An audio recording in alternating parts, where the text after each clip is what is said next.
as we love to do, I would like to begin with our acknowledgement of this beautiful land that we love and inhabit. Kat, could you help me out with that?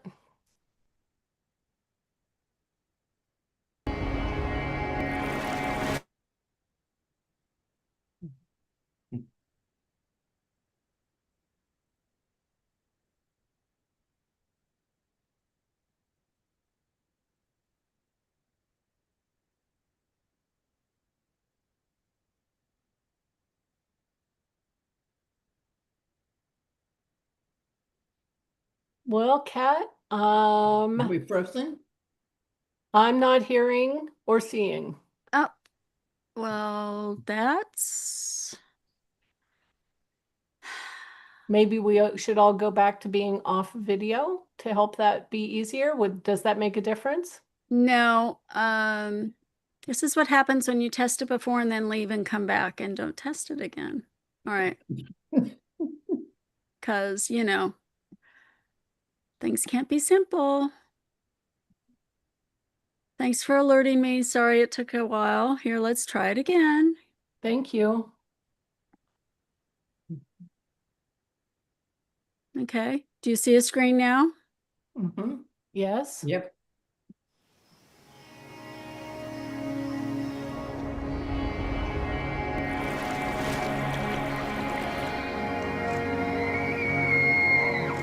Hash chesh eskol. It is good we are together. We acknowledge that we are on the indigenous land of the Coast Salish peoples, who have reserved treaty rights to this land, including the Duwamish, Duh Duabj, Suquamish tribe, Duh Akwabj, Muckleshoot Indian tribe, Buckleshoot, and Snoqualmie Indian tribe, Stokwabuh. We thank these caretakers of this land who have lived and continue to live here since time immemorial. And we thank you for taking the time to know and understand the true history of this place, and to practice allyship in taking care of these shared lands. In good health. Hoi.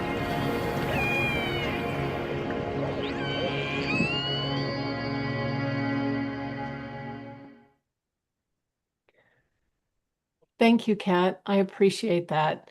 That is always so powerful to me, and even more so when we are hearing from our federal government and insistence to sell off our public lands or endanger our salmon runs, things like that. It's really nice to be brought back to a grounding point with that really powerful video.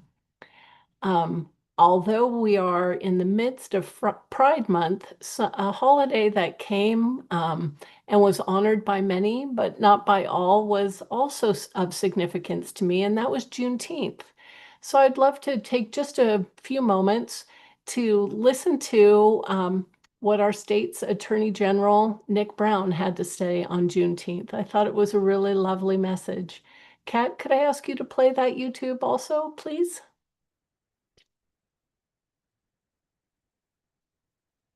Hey everyone, this is Attorney General Nick Brown. I just wanted to wish everyone in Washington a happy Juneteenth. This is an incredibly important holiday because it provides all of us with the opportunity to look back on our history and think about the incredible struggle and hard work of all the people that came before us to ensure that we have the freedoms and liberties that we have today. But it's also a chance to look forward and think about all of the work that still lies before us, because we cannot take anything for granted. We can't take for granted our freedoms, our liberties, and the rule of law. So I hope everybody enjoys the holiday, but really thinks about the history of Juneteenth and the opportunity that we have to continue to push for progress in America. Happy Juneteenth. Thank you. Hey everyone, this is Attorney General. Hey, Attorney General Nick Brown. Thank you. Thank you, Kat, for playing that. I saw that on several of my social media outlets and really appreciated the message. And to me, it also tied into the land acknowledgement, and that there's so much that has come before us, so much that has occurred during our time, and we need to honor the fullness and richness of all of our communities, not just the little tight circle that we can so easily slide into living in. So those were really good messages. Thank you for sharing them with me. I really appreciate that. I'd like to move into our regular business. And as always, we begin with approval of our agenda. It is pretty typical of what you guys see all the time. Kat will share it on the screen for us again. And Josh, thank you for dropping it into the chat. As always, we'll have some committee reports. We'll have time for new business at the end, but the biggest committee report will be our endorsement committee. Those endorsement recommendations were shared in the meeting reminder. Well, okay. There you go. We'll do our committee work and then get back to it. So I know everybody's had a chance to see the agenda, and if I don't hear any objections, I would love approval of that agenda, knowing that we do have some bits of new business coming. Hi, Hunter. Yes, is this a consent agenda? Are we adopting the agenda and minutes in one motion? Nope, we'll Okay. Thank you. have an opportunity to talk about the minutes.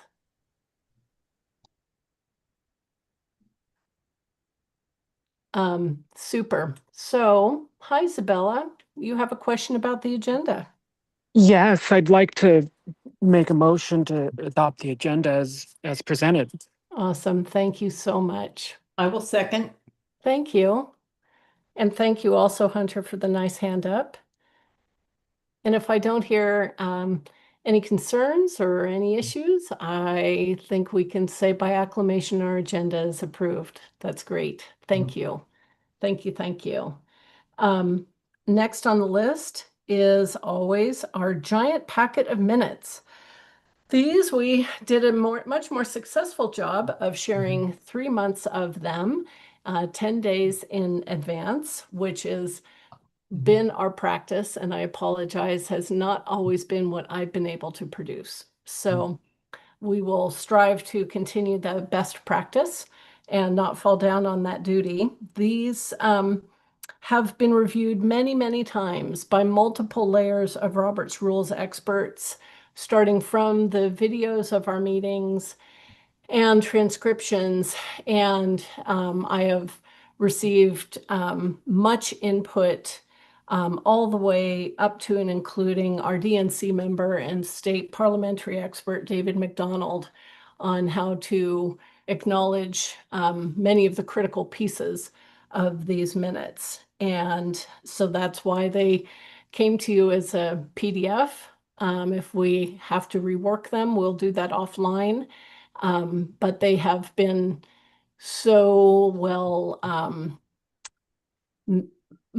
what's the right word? They've been so well reviewed by so many layers of Roberts and parliamentary pros that I felt comfortable putting them forward as is. So I would love to have approval to add these to our records. Hi, Hunter.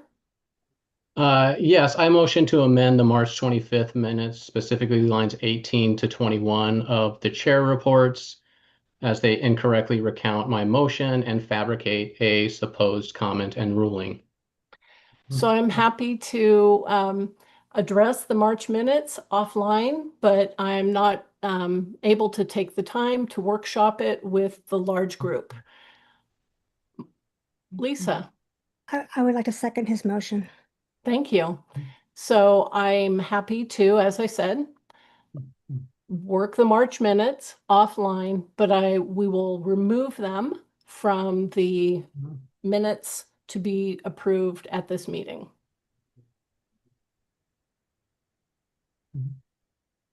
With no objection, we'll be approving the April and May minutes as presented. Order, if a motion is made and seconded, can it be just sort of tabled or pocketed like that? I'm not positive.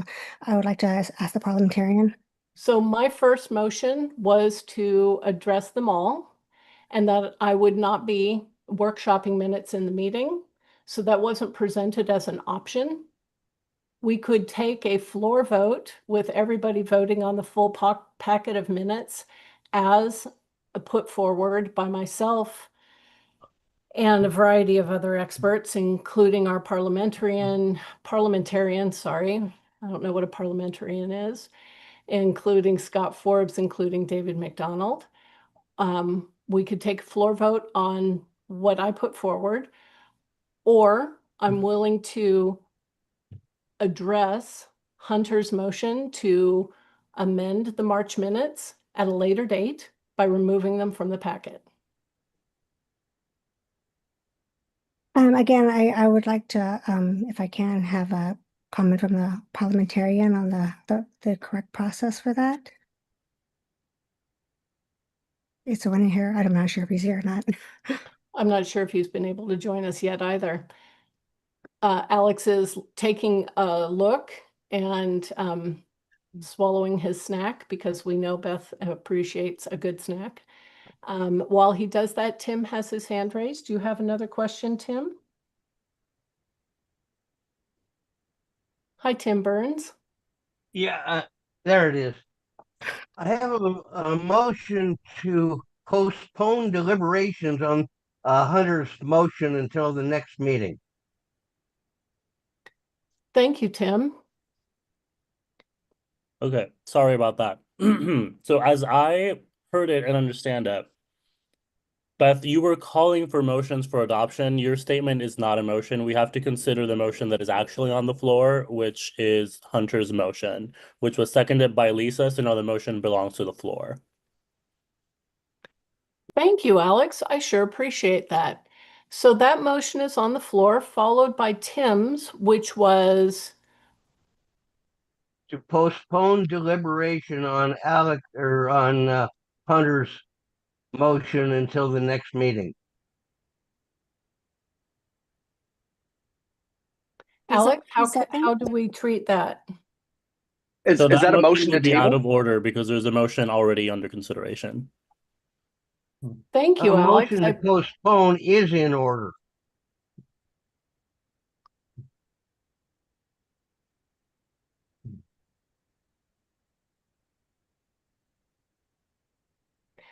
So it looks like we may have some other thoughts on parliamentary procedure. I'm going to check in on those hands. Isabella? Thank you, Madam Chair. I was just going to ask that I was understanding there to be a motion that is amending the current motion that is on the floor, and that is with the postponement. So, but I was thinking about this before the commentary about parliamentarians. So, the floor is yours, Madam Chair. I have nothing else to say. Thank you. Andrew, do you have a note on parliamentary procedure in this case? I think the motion to postpone is supposed to supersede the previous motion. I see that. Andrew is right. I was looking it up. Thank you. Thank you. Yeah. Thank you, Andrew. And Tara, might you also have a parliamentary thought? I was going to say that, yeah, the motion to postpone is in order, though we do not yet have a second on it. I'll second that. This is Kat. So then I guess my question is, are we postponing all of the minutes or just the one packet with the question?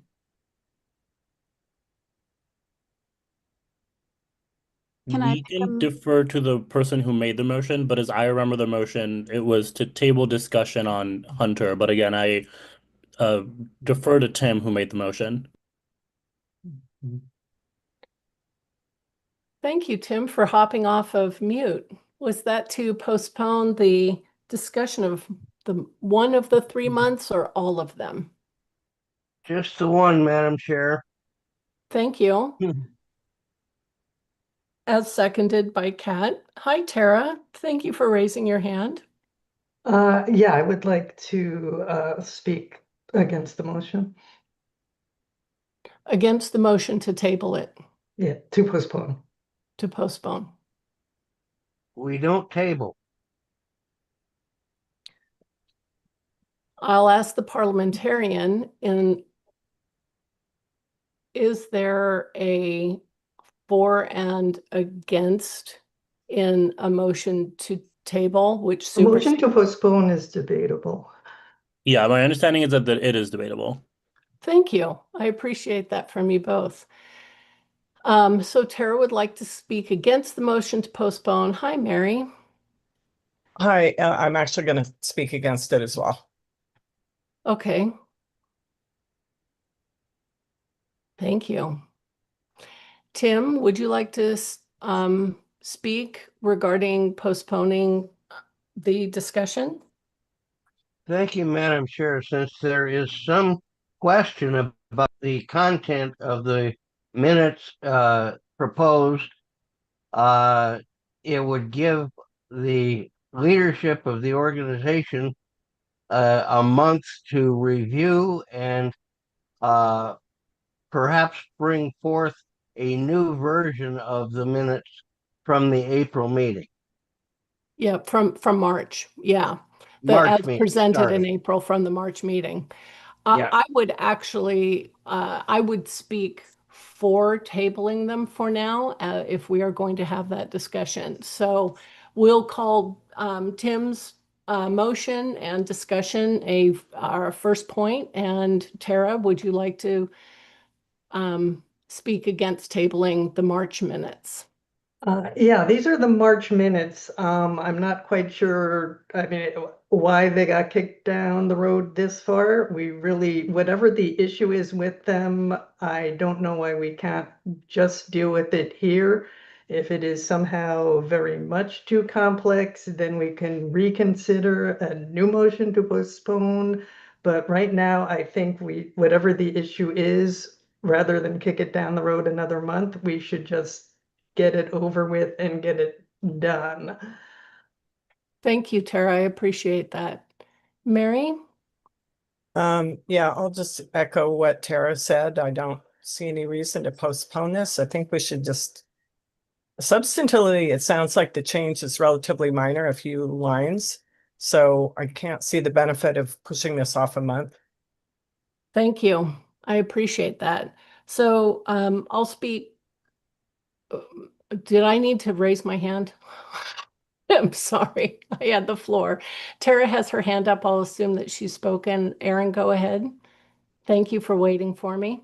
Thank you, Madam Chair. I would speak in favor of postponing. I think that if we're going to do a good job of having accuracy in the minutes, that people should have time to go and find whatever information is necessary from 3 months ago. I think it would be beneficial to everyone in the body to have more time to review any of the materials if there needs to be something discussed. Because certainly I don't remember March. Thanks. Thanks. I would like to speak in favor of postponing those so that offline conversation can be had with the parties involved, because the interpretation of what was said and the reaction varied from the parliamentary and Robert's Rules experts who watched the video, from some of those who participated. And I am inclined to follow the parliamentary and Robert's Rules experts' guidance, but I would like to do that while having a conversation with the human beings involved, because it's more than just a few lines on a piece of paper, but it's a lot about how we interact as a team and as a group. And I think that that's the issue that needs to be resolved, much more so than a couple of lines in some minutes. So that's why I'd like to postpone that. And that's why when an edit came up, I would like to not spend 51 people's evening talking about that, when it ought to be worked out among the group of people involved. So that's why I'd like to postpone it. And I see a couple of hands raised. Hi, Hunter. Yeah, I was just wondering if there would be a third speaker against postponing. I have become recently very aware of our rules, and there is no rule that requires equity in the number of pro or con speakers. So I only know, I don't know what hands are raised and what their perspective is, so I can't answer your question. Am I able to speak as a third person in favor since there were three? Sorry, as a third person against since there were three in favor. Our practice is 2 and 2, but I'm very happy to allow you to speak again. Well, yes, thanks, Madam Chair. Since you spoke a third time, I appreciate the opportunity for equity to speak. I sent amendments on June 6th. I received notification on June 10th that they were received. The meeting minutes were updated. However, they were updated to include things that did not occur. And that is my concern. It's also my concern, given that you said so many people reviewed this and went through it with a fine-tooth comb. It's really troubling that something was stated as happening that did not occur in those minutes. And I'd really think that the only way to get to the bottom of this is to hash it out as a group. I hate to waste people's time, but I've been going back and forth with this for months, and it's just been really troubling and has been impacting me deeply. So thanks for your consideration. Thank you for your comment. And that's, I think, part of why I think we should work it out among the people who were involved, and rather than treat it as lines of words on a sheet of paper. It's so much more. It's so much more. So don't want any bad feelings to come out of it, but it's not a comfortable situation now. So we should work it out among the people who were involved, in my view. Galaxy, hi, thanks for raising your hand. Hi. I put it down because Hunter did a third speech against, and I didn't want to do a fourth, but my point hasn't been raised. So because you said our rules don't say we do equity, can I do a 20-second speech against postponing? Is that in order right now, or like, do we want to move on from As this? I said, we have no Okay. rule Well, I guess about I'm asking okay, okay. Sorry, I'll just go because I'm spending time, which is what I didn't want to do. Given I don't know anything about this situation. I know people in my LD are involved, but I did not know this was going to happen tonight. And given what's been said and thinking about past incidences that I've witnessed in this org and other orgs, I would like some amount of like transparency around how this is handled because one party is saying that they want this done in front of the group. And I've seen things in the past, like a lot of times in the past when issues have blown up, a lot of it from my perspective has been because there were a lot of conversations where nobody's quite sure what was said. Or like there's disagreements about what was said not around the group. So I would just kind of prefer that this be dealt with where everyone can kind of like know what was said. I don't know if that makes sense. Hi, Lisa. I see you came off of mute, so I'm guessing you want to say something? No, actually, I was just trying to give Galaxy a thumbs up, but I hit the wrong button. Sorry. Oh, well, then I'll give her 2. One for you, one for me. Thank you. Okay, so we have a motion on the floor to hi, Sabella. Hello, Madam Chair. Just a point of information, just so that I understand. Was our goal to end at 8:30, or is this a meeting that we're expecting to go to 10?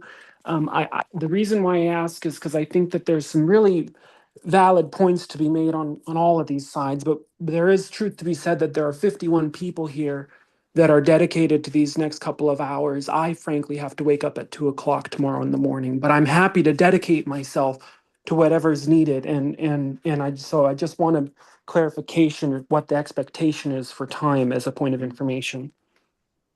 I appreciate that. Thank you very much. We do try to wrap things up pretty quickly, which is part of why I wanted to take this to a working group rather than to the full group, because we have a full agenda of committee reports and endorsement reports, which are super important. So I'm going to ask our parliamentarian to help get me back on track to understand right now what the decision is we're making.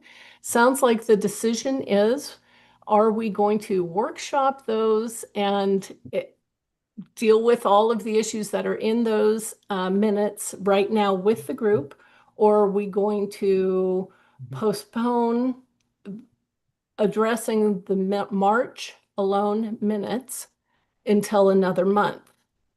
And I think I would like to call for a vote on that since we've had speakers for both ways.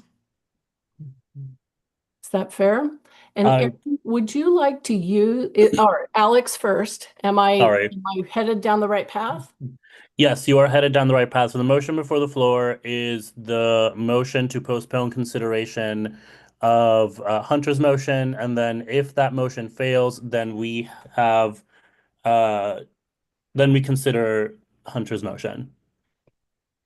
Okay, so first we're considering the tabling of it. Don't use the term table.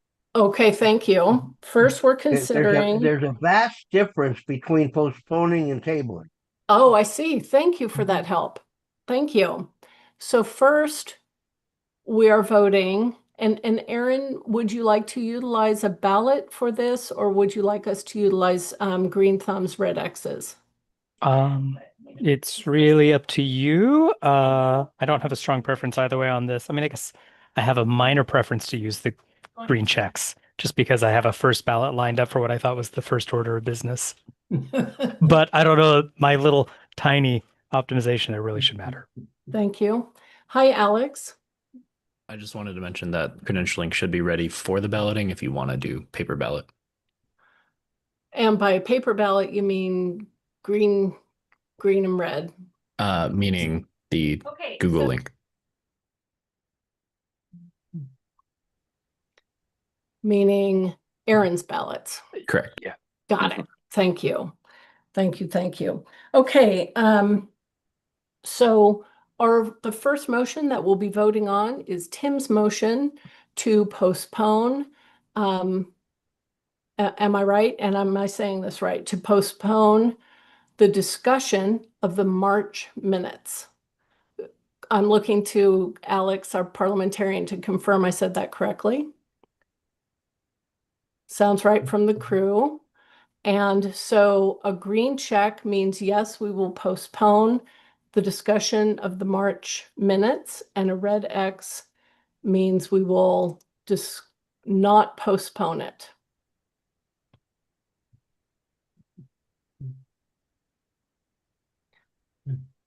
Oh, Jackie, I see that you're looking for your unique voter identification code, and Erin can help you with that as soon as we're done with this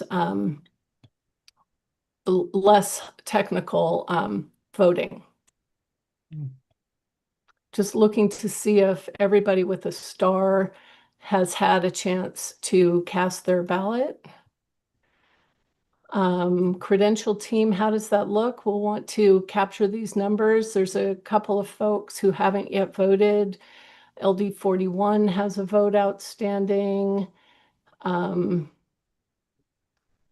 Chris Katz has a vote outstanding. Just want to make sure everybody who wants to knows that we are actually voting. 37.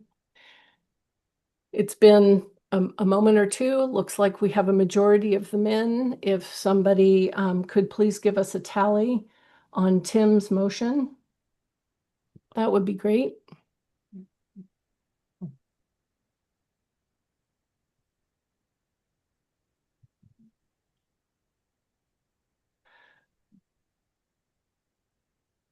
I wish I had some hold music to put on. Sorry that. 26 Okay, are you ready for a tally now? Yes, please. All right, reviewing the votes, we have 36 in favor, 6 against, for 42 votes cast total. Thank you. So Tim's motion to postpone the workshopping, then the discussion to the following month passes. Am I right, Alex? Yes, that is correct. Okay, then is there an action that I take on Hunter's original comment? Or does the motion to postpone supersede the motion on the floor?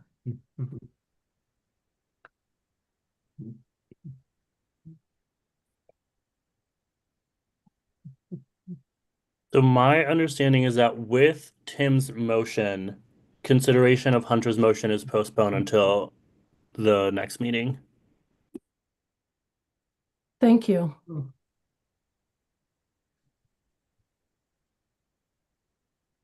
Making a note of that. I appreciate that. Thank you very much. I see two hands raised. Hi, Hunter, and then Ian. I see you. Thank you. Go for it, Hunter. Just for clarity, I want to be specific. I think I am going to motion to postpone consideration of the March minutes and passage of the April and May minutes. I appreciate that. Thank you. And thank you for saying it slowly because that's about what I can do. Thank you.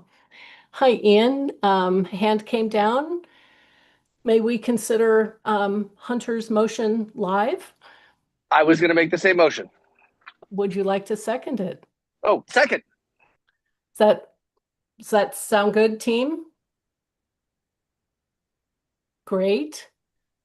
Seeing no objections, we're going to go ahead and I think we're going to do some green checks and red X's just to make sure that everybody knows we are postponing working on the March minutes, but we are passing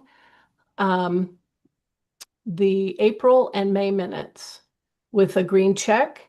A red X is certainly fine too, because we can work through those again also.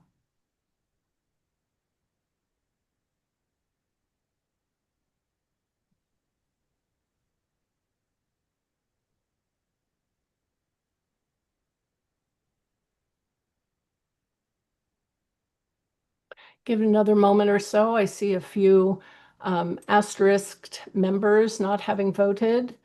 But as I count them out, it looks like even if they were all to be read, this motion to adopt the April and May minutes would pass.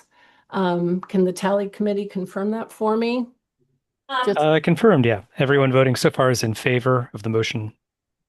Super. Thank you. Okay, good news. We will consider the April and May minutes adopted. Thank you very much. I appreciate that. We're going to ask for committee reports, beginning with our own Vice Chair of Outreach, Andrew Ashiafu. Andrew, can you share a little bit about Seattle Pride, about the WADEM's Pride celebration, about something new we're hoping to add to the calendar, Chinatown Seafair Parade on July 20th. The floor is yours, Andrew. Hi, everyone, and happy Pride. Let me pull this up. So let me first start with, I think we're going to soon start the distribution of t-shirts will be at the Pride event this Sunday. And then for those that would like to partake in the Pride event, we are going to meet between 11:30 and noon at the intersection of Northeast corner of 4th and Madison. Unfortunately, I will not be around, so our amazing chair, Beth, would help coordinate, and there are other people that would help coordinate. For candidates that are coming, it's okay to have your banner, but just please ensure that you have endorsed by the King County Dems on the banner so that you'll be able to be part of our group. That's just a Seattle Pride thing. Then on Friday, the state party is hosting a Pride luncheon. More information could be found on the page, and we would have our elected officials like Attorney General Nick Brown, Speaker of the House Lori Jenkins, State Senator Marco Leas, and State Senator Jamie Peterson. Then we're working on being part of the Chinatown Seafair this year, and we are planning on doing it with collaboration with the 37th LD. So that's mostly for the outreach for events, and hopefully after the primary election, we're planning on doing some things with indivisible groups in the South End. That's all, Chair. That's great. Thank you. Thank you. Thank you. Kat, I think that there is a link to the Seattle Parade route. I wonder if we can do a little screen share just so folks can see what that looks like. In fact, I even have it up if you don't mind me giving it a quick share.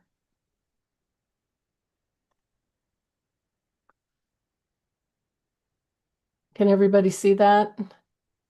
Just to give folks an idea of where the staging area is down here. We'll start and march down 4th Avenue and end right near the Space Needle Seattle Center area.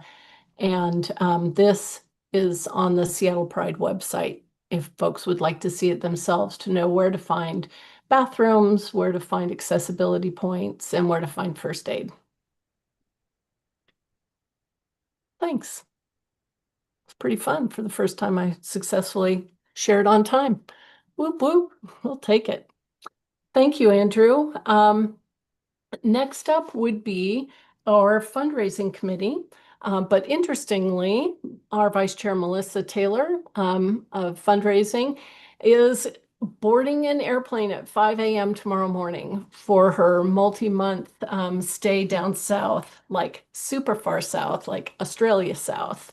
So she is not here to present as she's doing her final bits of packing, having sold her house and moved everything out. It's a big, big, big change. But the nice news is that we are actively raising money to support our operations as well as our candidate support operations. Those have been going really well.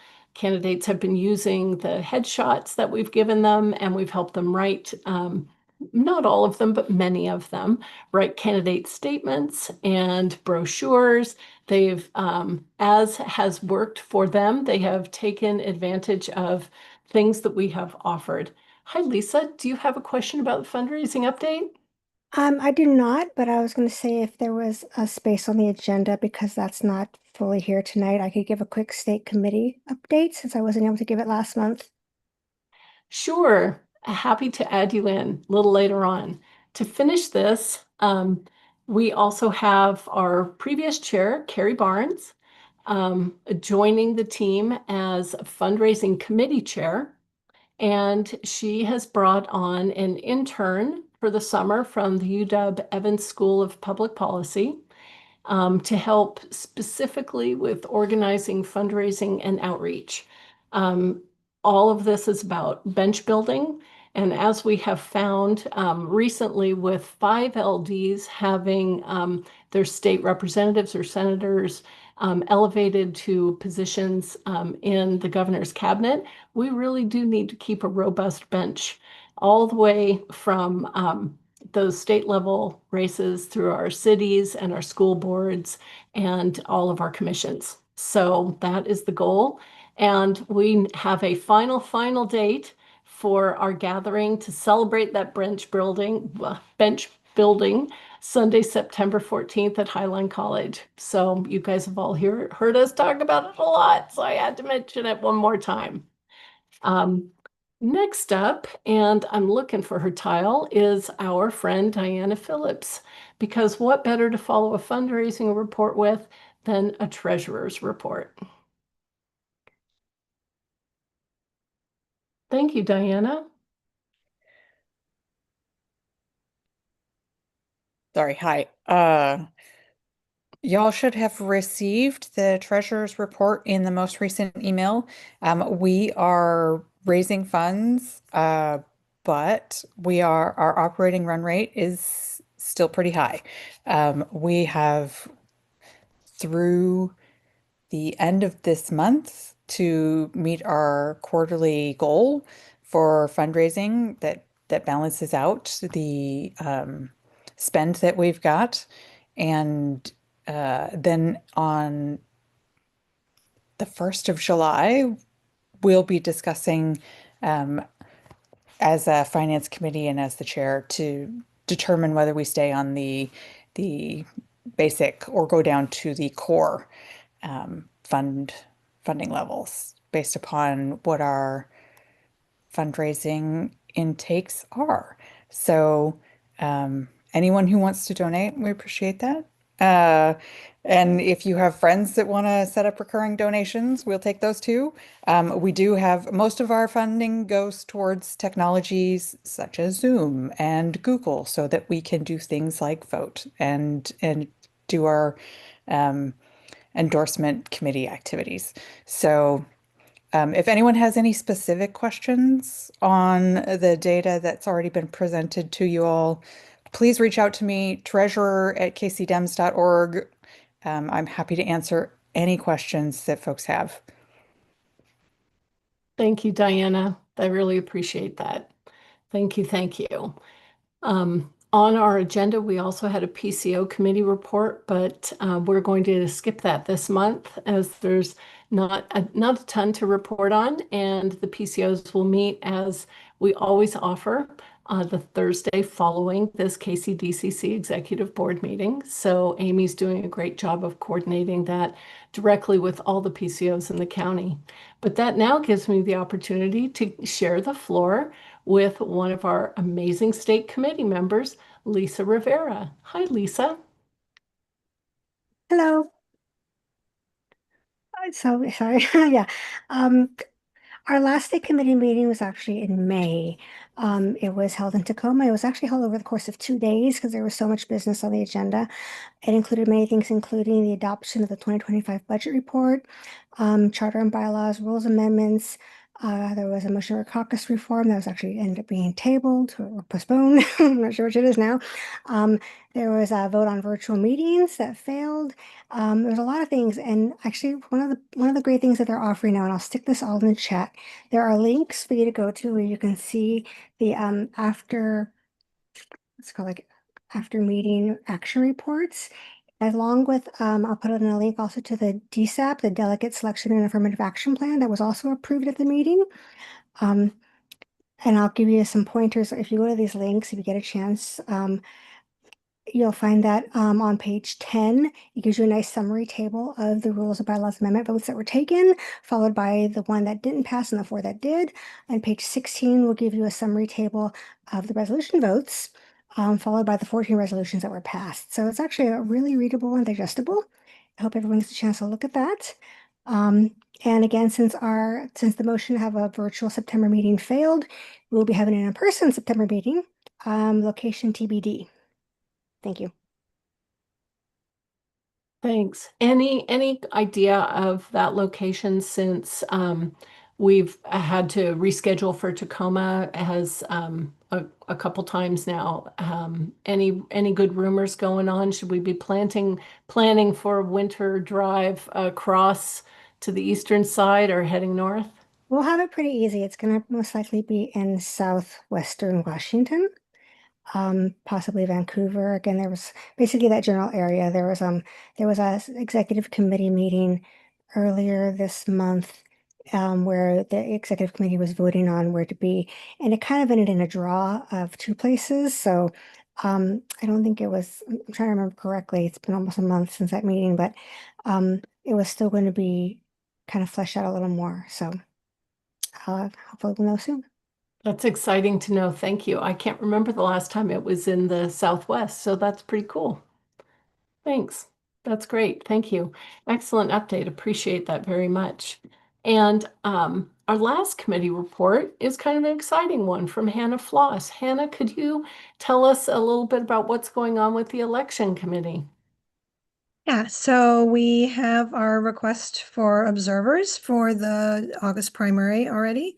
And they're going to hold 5 training sessions for new observers, or if you need to be recertified as an election observer. I'll drop in the chat the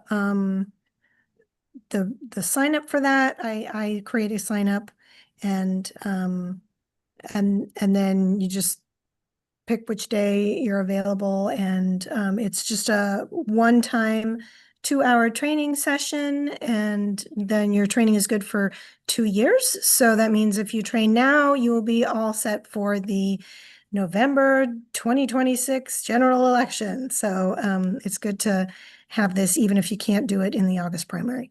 So I'll put that in the chat right now. Thanks, Hannah. I love that it's valid for 2 years. And I find that election observing one of the most fascinating volunteer things that we can do.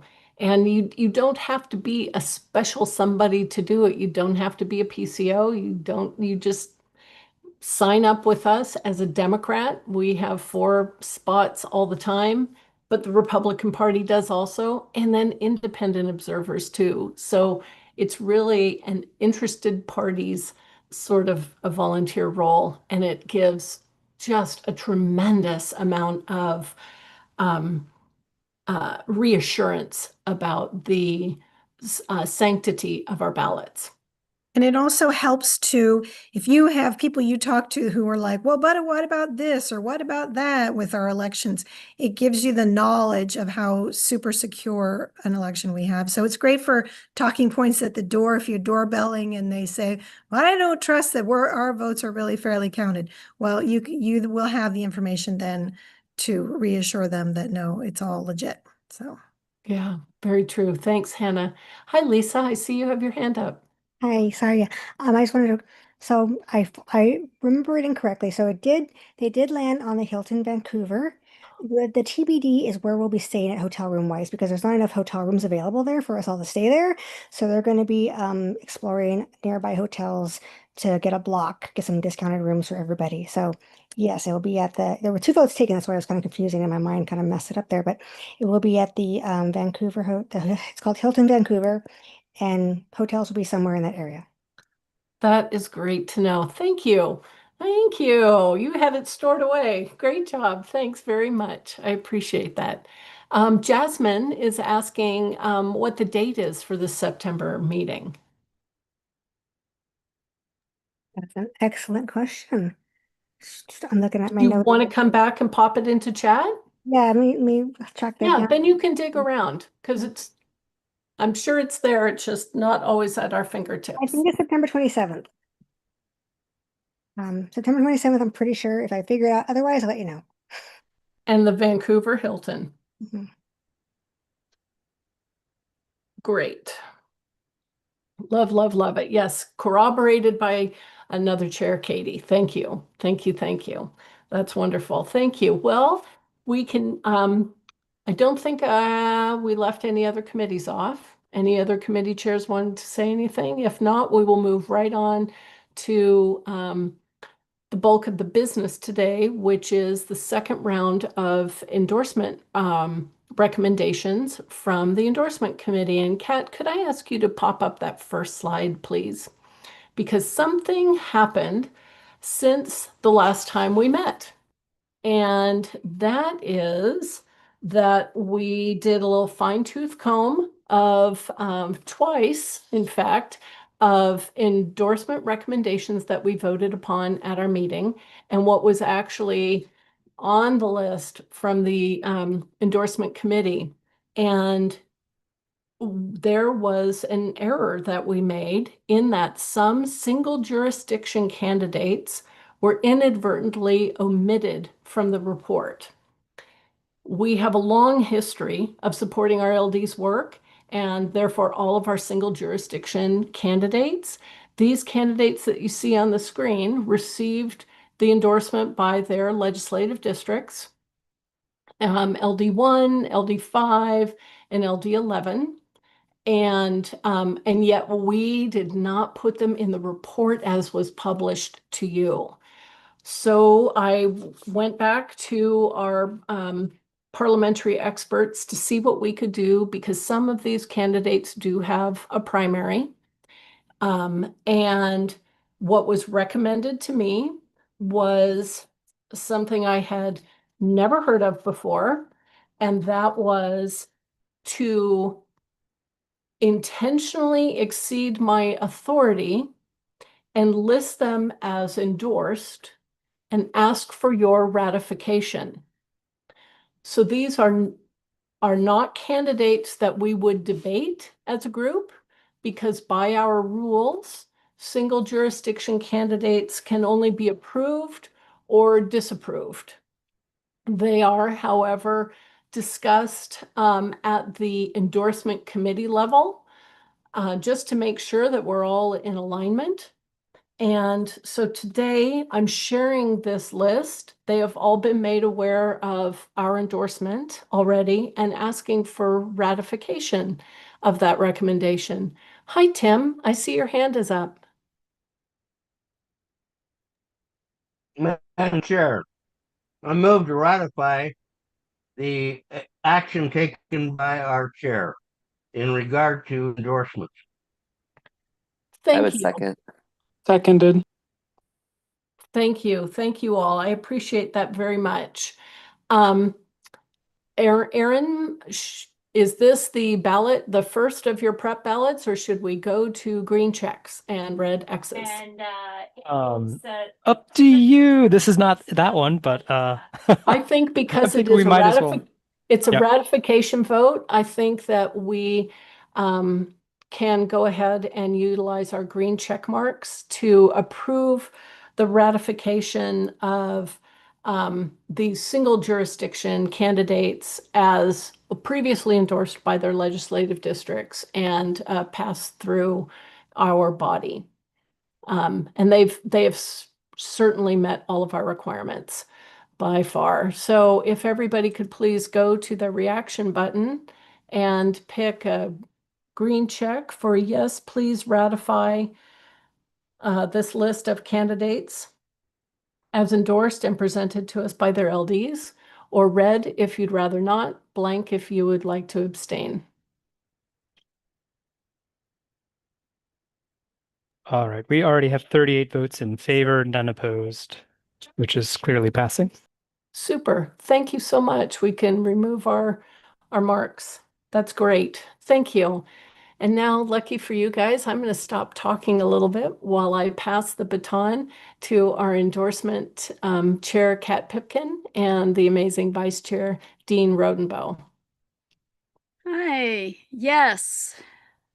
So this month we have, as usual, two parts to the endorsement motion. That is the single LD races, people who've been endorsed by their LD in single jurisdiction races to pass through.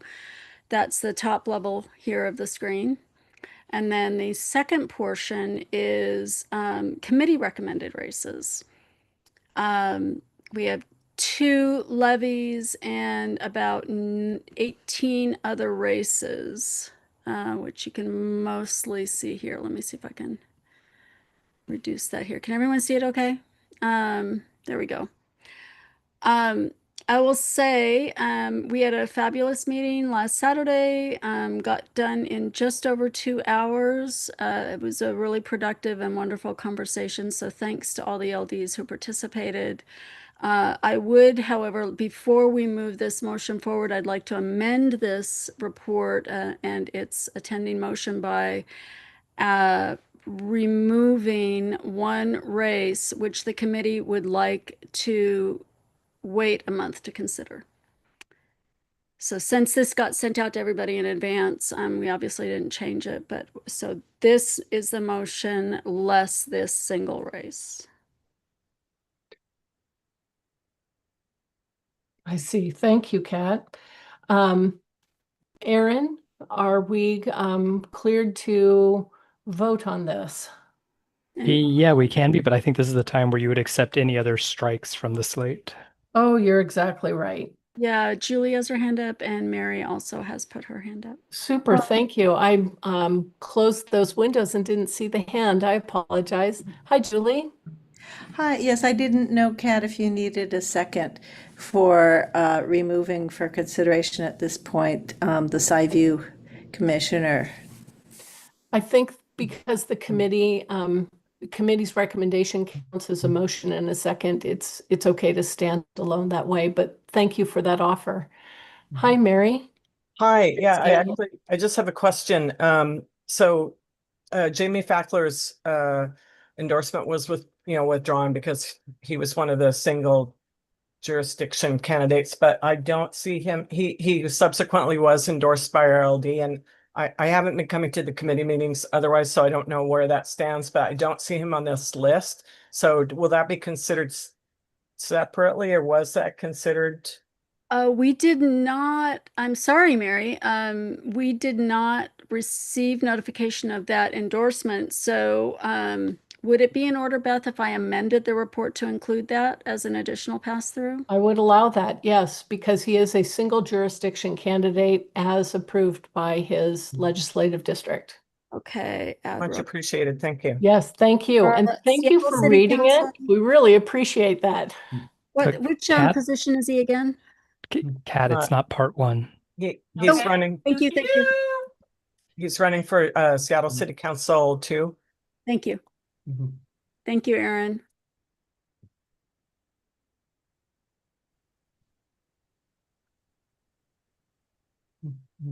Thank you, Mary, so much. Appreciate that. Great, thank you. Hi, Jasmine. Hi, Beth. Hi, Kat. Hey. Is this the appropriate time to make a floor nomination to endorse someone who's not listed? Right now, we're looking at single jurisdiction races. So if it is a I'll wait. awesome. So we'll have the single jurisdiction, then the multi-jurisdiction, and then floor noms. Thank you. Yeah. Hi, Hunter. Do you have a single jurisdiction race to address? No, I think it was implied, but just wanted to state specifically that Jamie Fackler was recommended by the endorsement committee at May, just to remind people of that. Maybe you Yes. said it and I missed it. I apologize, but Yeah. No, we got it. And it bears repeating. So thank you for bringing that up. Thank you. Do we have any other additions to our single jurisdiction list or things that you would like removed for later consideration?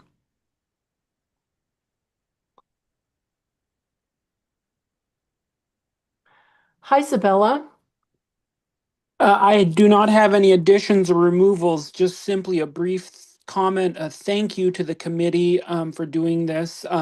Our first LD, we were really running tight on time and weren't able to get you all of these, all of our full slate of endorsements. So we really appreciate the chance for these endorsements to go on another round. Thank you. Thank you. Appreciate that. Thank you. Hi, Kellen. Hey there. Sorry, my mic took a second to unmute there. I'm wondering if we can postpone for the time being or talk further about Holly for NSD School Board District 5 there. North Shore School District, District 5, Holly. Is that in our multi-jurisdiction phase or the single It jurisdiction? is. It is. So we'd be pulling it for separate consideration, I believe. Is that right? So I don't mean to be out of order here. If that just wanted to clarify. Yeah, it also includes the 34th as well. It's a multi-jurisdiction. Okay, perfect. In that case, I'll wait. Thank you. I believe. I think this is the time, though, Beth, to identify people that they want to consider separately. Yes? We could surely do that. I thought we were going to kind of chunk them out. But Okay, that's so we're this is still on fine the too. singles. Sorry. It's okay. It's all good. Let's just address them all because we're rolling on that mode. If we were sitting in a room together, we surely would. That is kind of small on my screen. I'm going to ask if anybody would like the names to be read. So we're okay if I can copy and drop them into chat. Would that- no? It's all a part of the packet that was received, and I think the link is in there also.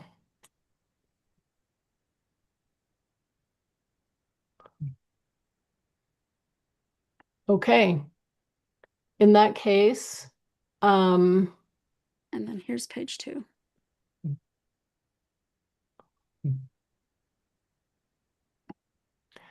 so in that case, the slate presented by the endorsement committee, with the exception of Bruce Noble for Skyview Metropolitan Park Commissioner and Holly Munchow who we will discuss later in the meeting, for North Shore School District Director, District Number 5. Hi, Hannah. I just had a question about Redmond City Council position 6. Is that a multi-jurisdictional thing or is it just the 48th? No, it's 48th and 45th.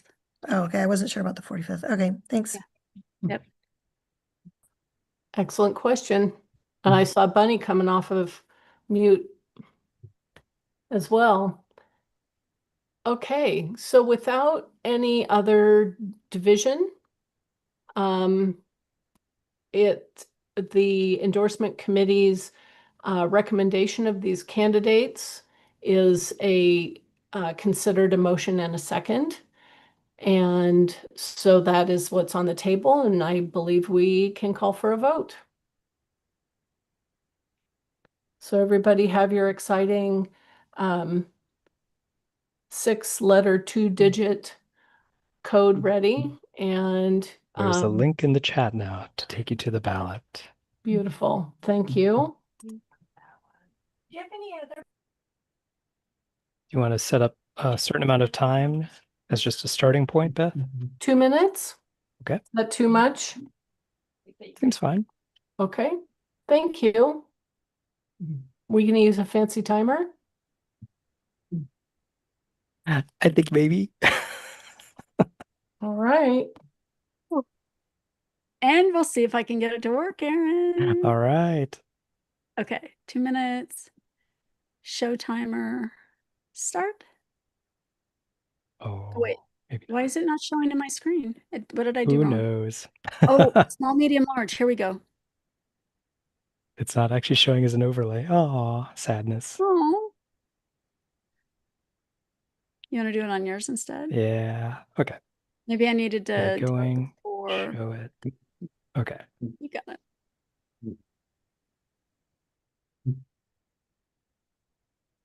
For those who might not be aware, that special timer was developed especially for us by Aaron Schrader, and it is fully integrated into our Zoom tool.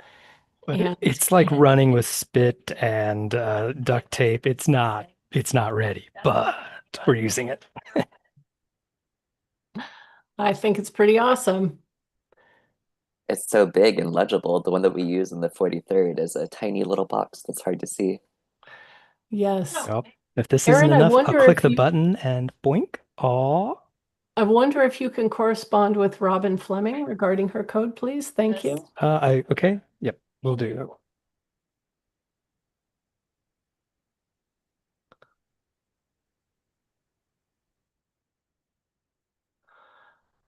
And for live political updates, Ian Jacobson of the 47th reports that Andrew Cuomo just conceded. I know. That's a something right there.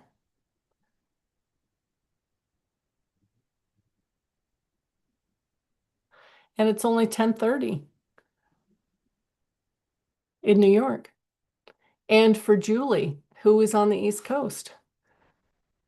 Thank you for hanging in there with us, Julie.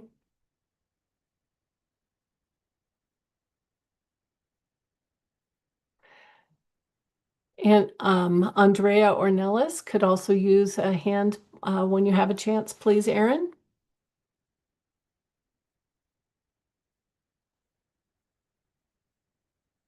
Aaron, I just want to say I'm going to start curing ballots. Thank you. I appreciate that. Yeah, and because of the voting going on, so look for a personal directed message here in the Zoom chat window. It won't be in the everyone chat. So if you haven't seen something from me yet, try looking around the top of where the chat window is. And so, yeah, we'll need the time to stay open for the people who are still receiving codes.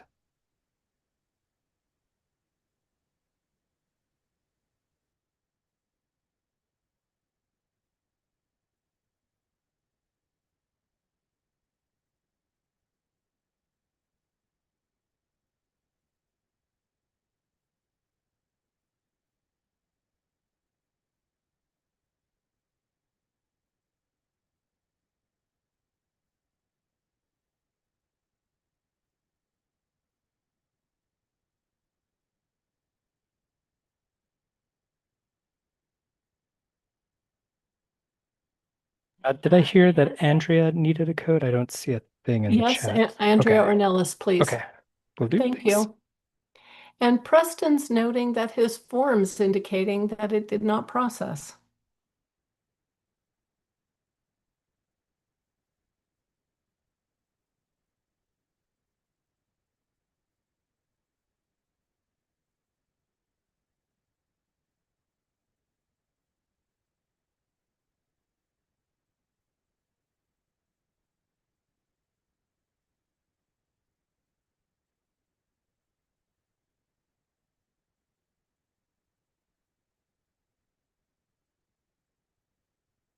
Alex, as you're curing ballots, how are we looking?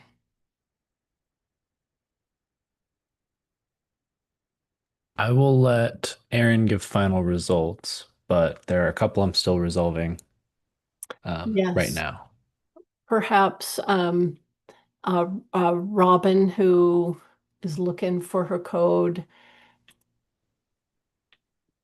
Beth, would you like me to put Robin and Aaron in that breakout room and they can just have a conversation if that would be easier for them?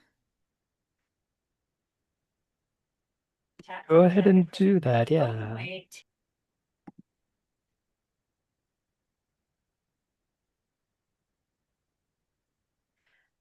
Robin, you're 32.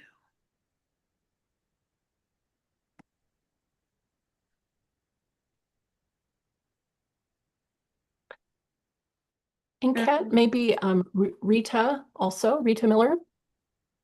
Okay. Thank you.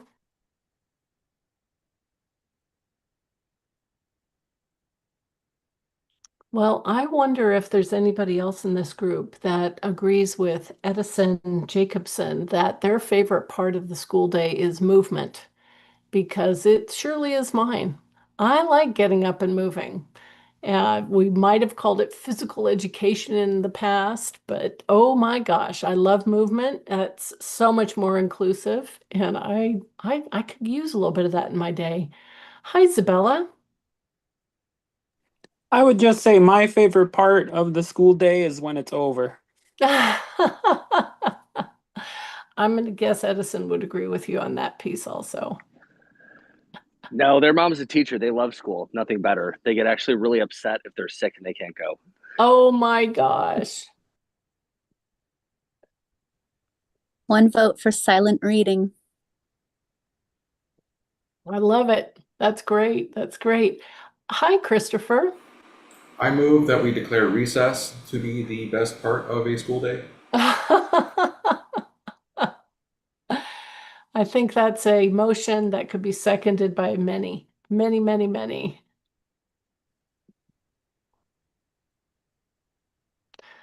Love it. I love that Zaid's daughter's upset that summer has started because it's so much fun to be in school. Hi, Amy. I'm seconding the silent reading.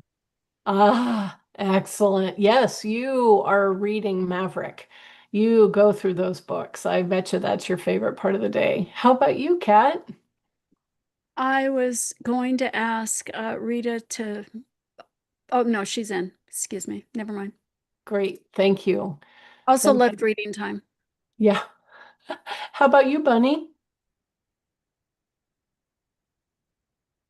Oh, you're on mute. Oh, I was nerdy even back then. Science, when we had science class, that was my favorite. Ah, Especially if it was messy. mm-hmm. I believe it. One of the things we're very sad about with the recent budget cuts is they're no longer funding Dolly Parton's free book program because they've gotten really to enjoy. They send out a lot of good books to that program, but it got the axe with the budget cuts this year. I didn't realize that participating in that program cost the districts money. That's interesting to learn. Kat, No, the state. It's state funding. oh, it's state funding. Yeah. So the state has to interact with the Dolly Parton Foundation. And it's like $5 million. I mean, it's like a lot, but not a lot, right? So Got it. That's interesting. Cool. Thank you. Ballot curing team, how are we doing? because clearly I was way off. 2 minutes was not enough. That's true. The first one takes a little bit longer. We are at a point where we can confidently call this vote and continue resolving other errors while we're moving on to the next matter. Okay. We had 36 cured ballots, and all are in favor. None are opposed. Lovely. Thank you. Thank you very much. Thank you. And thank you, everybody. Kat, I believe that brings us to a discussion of the divided race, or is there another section of the ballot? Did you want to explain anything else? And wasn't there something you wanted to talk about we considered?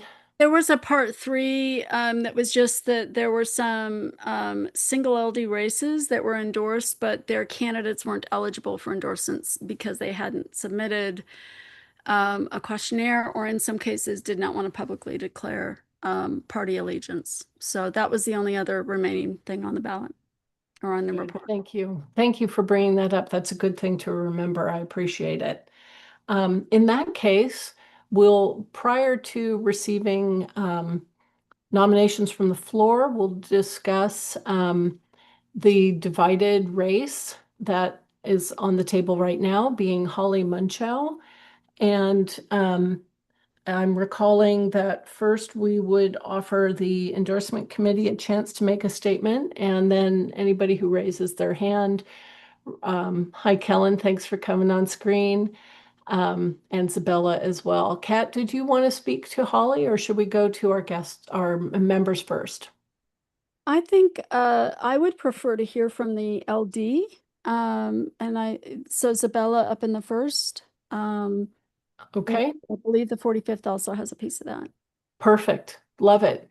Kellen, please raise your hand if you can from your device, but I'll ask Zabella first to speak. Thank you.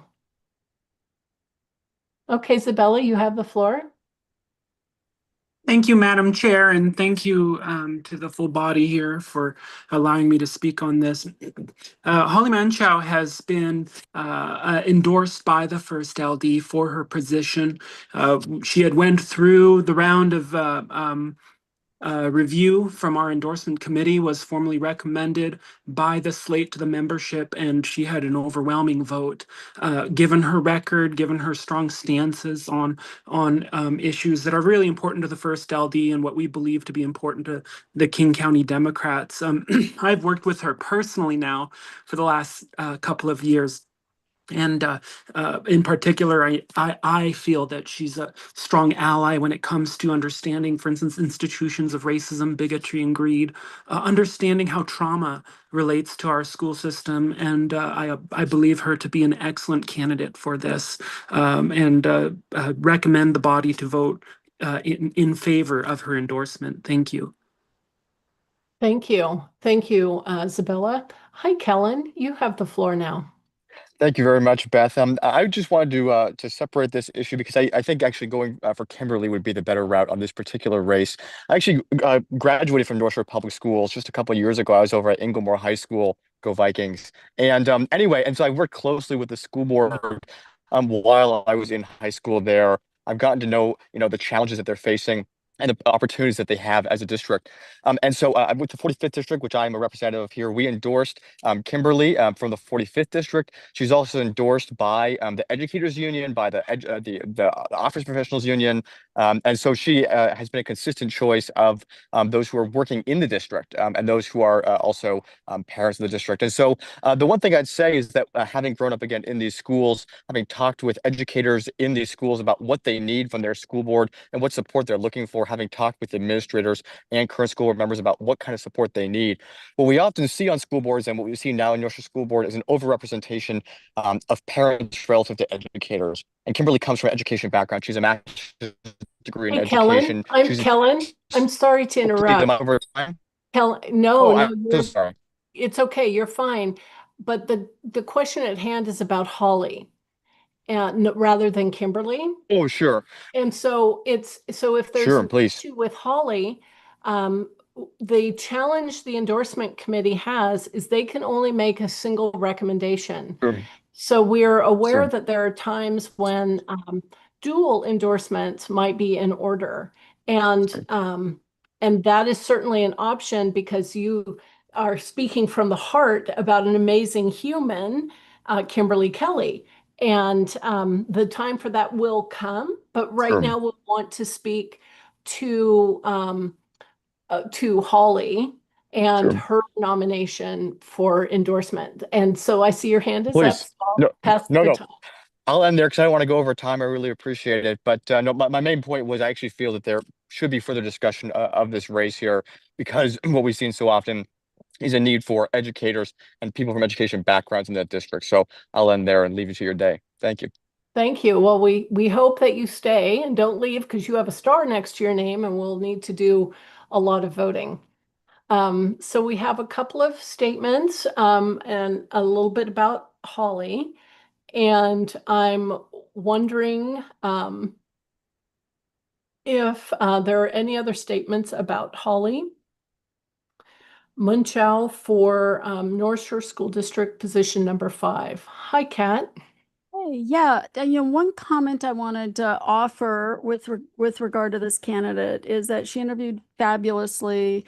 One thing that I know has been happening is that she's been a real contributor to our work to help identify good school board candidates, and she's been working on our school board efforts with the school board team really deeply. So I just want to call out that she's gone as this is a little bit separate from her own personal candidacy, but I think that shows that this candidate, as do others, are there for reasons of supporting children and helping to identify and get good candidates out there. So just wanted to lob that one in there. Super, thank you. Thanks very much. Is there any other conversation about Holly? Seeing none, I'd like to call for a vote using our amazing codes on including the King County Dems as an endorser, putting Holly back onto our slate of candidates as endorsed by KC Dems. We will definitely get 2 other candidates.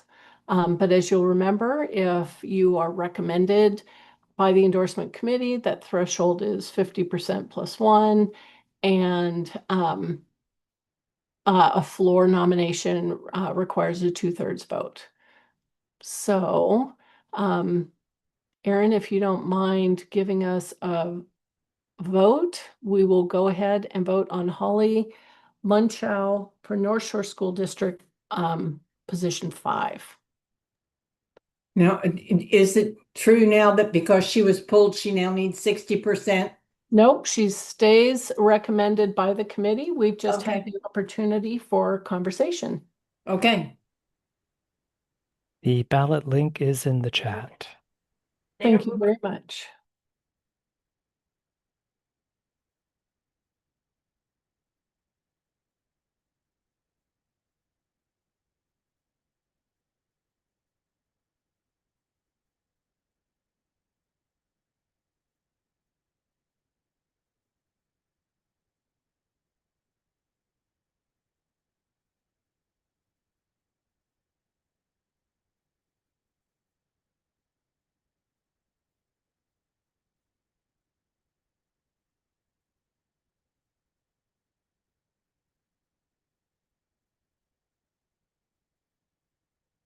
Thank you, credentialing team, and thank you,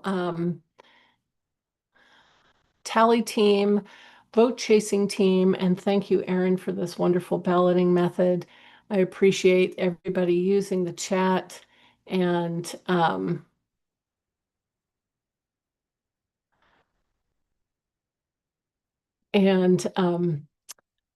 utilizing our amazing unique voter identification codes. Thank you, Erin, for putting this together for us. Sorry, I got caught up reading the chat. We want to make sure everybody gets to participate.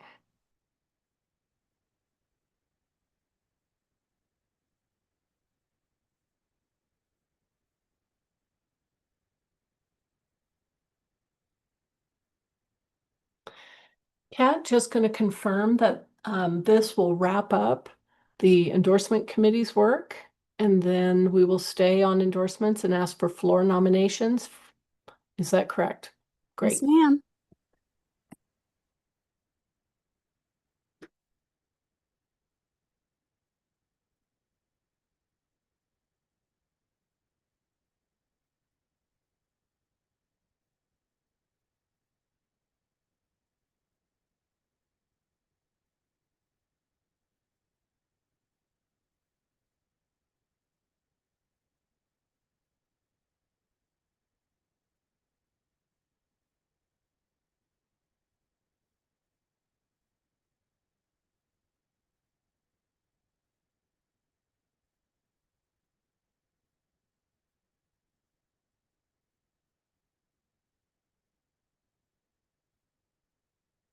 How is it looking, voting team? Pretty good? Are we getting close?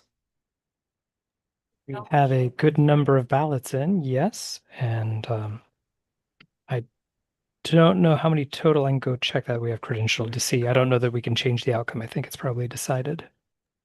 Well, while you do a quick check, I'll mention something that I heard in the chairs meeting that was earlier this evening. And thank you, Tyler Crone, Chair of LD 36, for being our chair of chairs. It's wonderful to sit this close to you at that level. Thank you for leading so beautifully for us. One of the important things that we learned today is that the state party is again going to offer the opportunity to write for a small monetary grant from WADEMS, and that at the next opportunity when their finance committee meets, they will approve the application and approve the final amount that would in total be granted across the state. And so chairs, please keep your eyes open for the state party grant applications coming soon, we hope. And if we want to bug somebody about it, it's Isabella. Yeah, again. Sorry, Isabella. Hi, Erin. I see you're back online. What does it look like? Okay, yes, so we have an outcome with 37 ballots cast, 3 are abstentions, so we have 31 in favor, 3 opposed. That's 91%, beating the threshold needed of just 50% in this case because it's a committee recommended candidate. Thank you. The motion passes. Motion passes. Thank you very much. At this time, I'd like to open the floor for nominations for endorsement from the floor, and we'll have a very brief discussion on each and a ballot. Wonderful. I love seeing hands coming up. Thank you. Amy Hamrick, do you have a nomination for us? Yes, I have 2. So do you want me to do one at a time or give them both to you now? Well, we have to vote on them individually. So perhaps we do this. Why don't we list all of the floor nominations, and then we'll circle back and address each of them individually. In that case, give us both names. Okay. Katya Zakharov for Issaquah City Council, position 6. Thank you. And Susan Balthazar for Tahoma School District, position 2. And is Susan a single jurisdiction candidate? No, she's not. Thank you. And she's Tahoma School District, position 2. Position 2. Super. Thank you very much. Hi, Hanan. Do you have a floor nomination? Good. Yes. I want to bring to floor Adib for Auburn City Council, position 2. And we'll let Ian bring the other one because he would kill me if I bring Erica. Okay. And what is Adib's last name? Atwallah, I think. Thank you.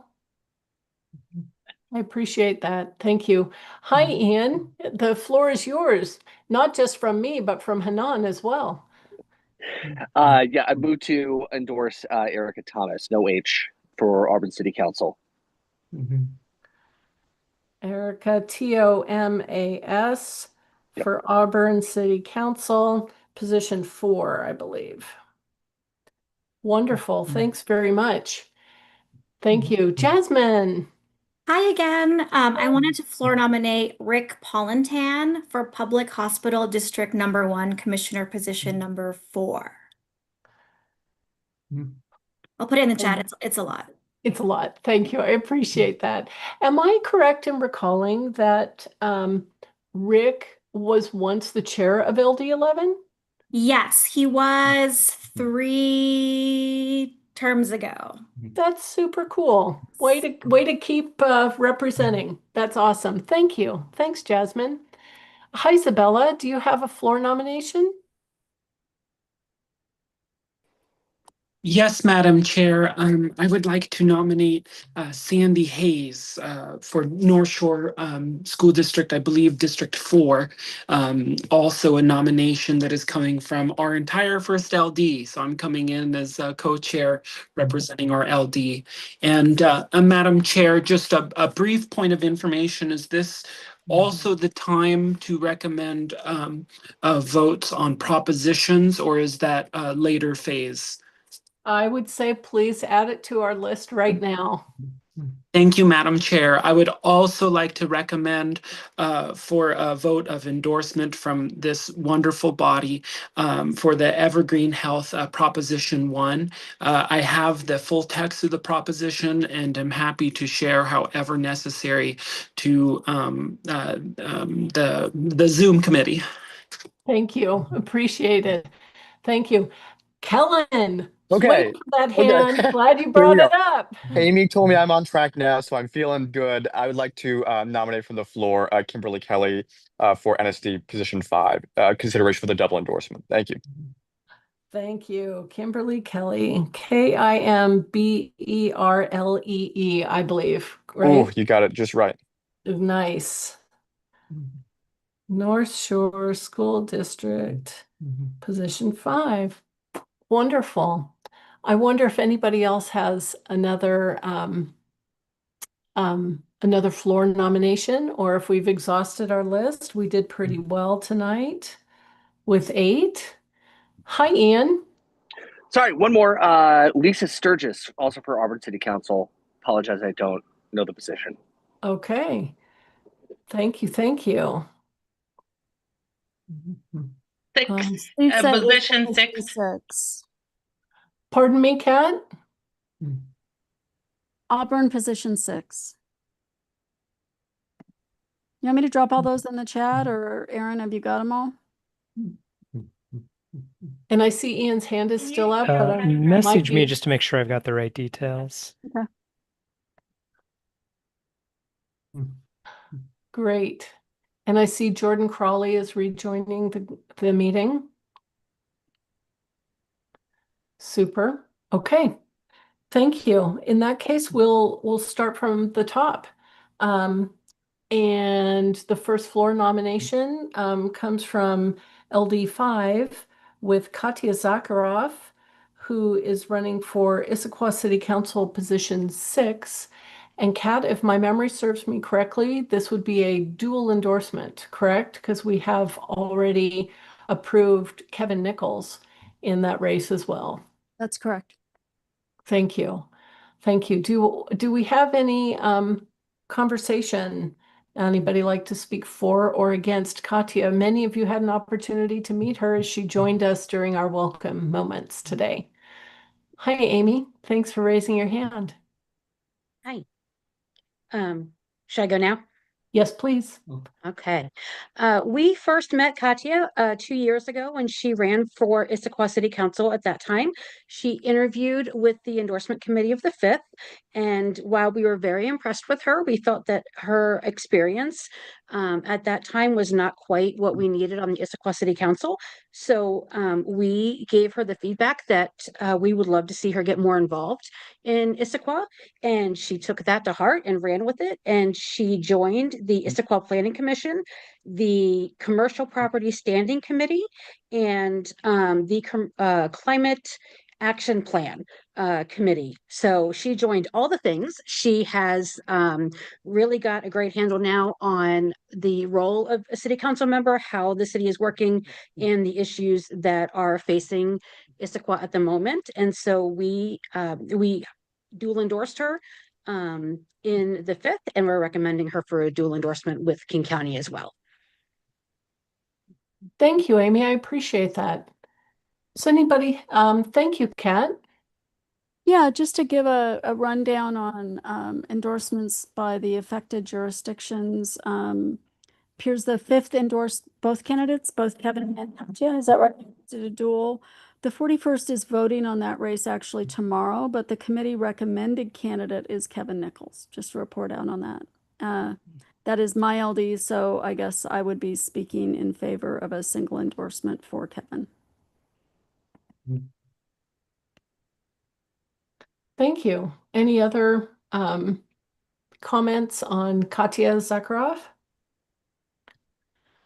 Seeing none, I would like to go ahead and ask for a vote, please, where we are voting to approve a dual endorsement of Katya Zakharov for Issaquah City Council Position 6.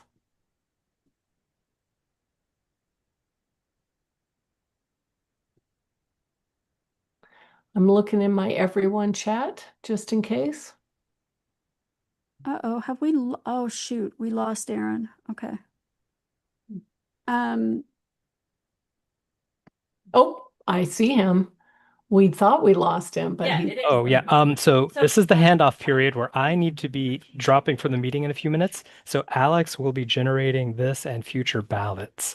And we think we've transitioned that, but hopefully I'm going to stay through this one to watch. Thank you, Aaron. Boy, I sure appreciate that. Thank you.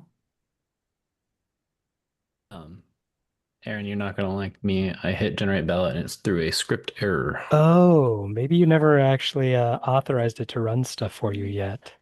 Did it? Can you like click and then see if it asks? Because this thing is pretty amazing, but it also goes deep, I guess, into Google. And Google says, do you really want anything to touch all of your stuff the way that this is allowed to touch your stuff? We basically have to say yes. It is just giving a script function ballot gen could not be found. Yeah. Okay. Well, let me click this one and then we'll see if we can get it working for you right after.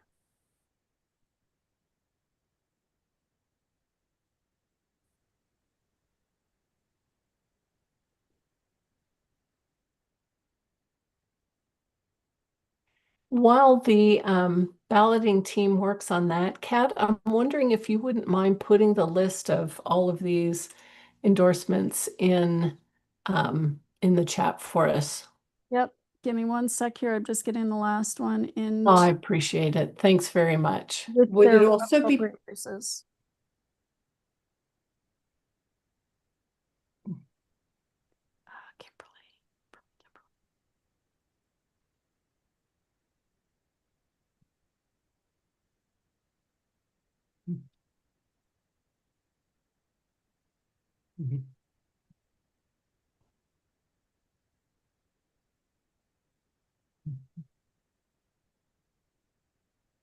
Hi, Bunny. I see that your hand is raised. Yeah, would it also be possible to make a little note of which would be dual endorsements and with who, as a refresher to members of this group who obviously had approved other candidates in the past last month?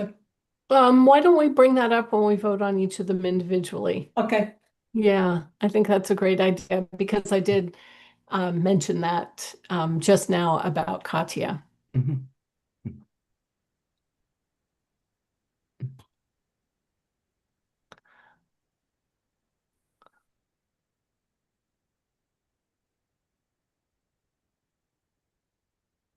Oh, I think I have a typo on the ballot as far as Katya's name, but Okay. the ballot is out there. We'll be okay.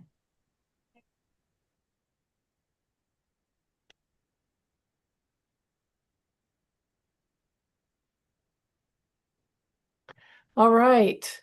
I see that link in the everyone chat.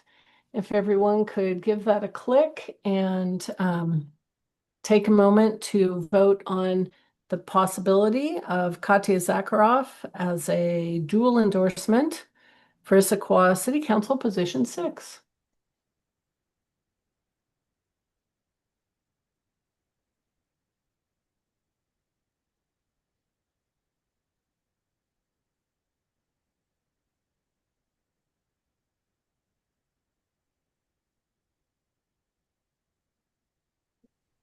Beth, I have my hand raised on a timely matter. Oh, I'm sorry, Hannah. No, Thank you that's for okay. There's a speaking up. lot of I was there's a voting lot of and not things going looking. on. It looks like our chair Jordan has dropped out um, of the meeting for the time being. I think that I am an eligible person to backfill for him, but I wanted to double check, and I don't want to vote on and yes, my dog is very upset about this. I don't want to vote Hannah, I think he's back erroneously. actually. Oh, He's okay. back on. Sorry, Oh, I perfect. just was in the middle of speaking, so I couldn't go look at it up his LD number. I'll Cool. re-credential him. Okay, awesome, cool. 'Cause I just have like 3-4 on a search, and it like Thanks for staying changes on as goes. top of that, Hannah. Yeah. Hey, let's make us count. Thanks. Heck yeah, absolutely. Thank you very much. How are we doing on our ballot returns?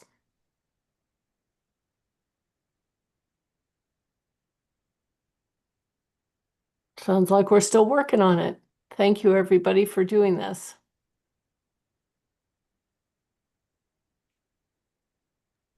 It's probable they'll be working on the back end trying to get access. Exactly. Good thinking. I wonder if LD 36 Chair Tyler Crone is available. If she had any other insights from the chair's meeting, other than the one that I did remember, or anybody else who was in the meeting. I think Jasmine was in the meeting from LD 11. Thank you, Jasmine. Just looking around, who else might have been there? Amy Hamrick from LD 5. No.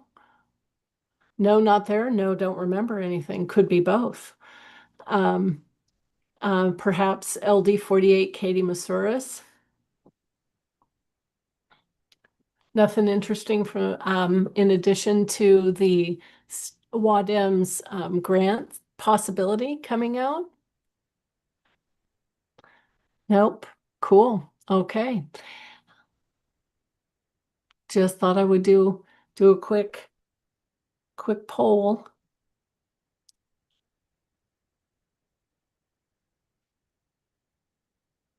Gosh, I just hate dead air time.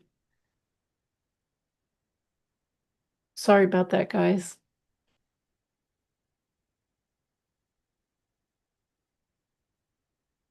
Hi, Jacob. Nice to see you back.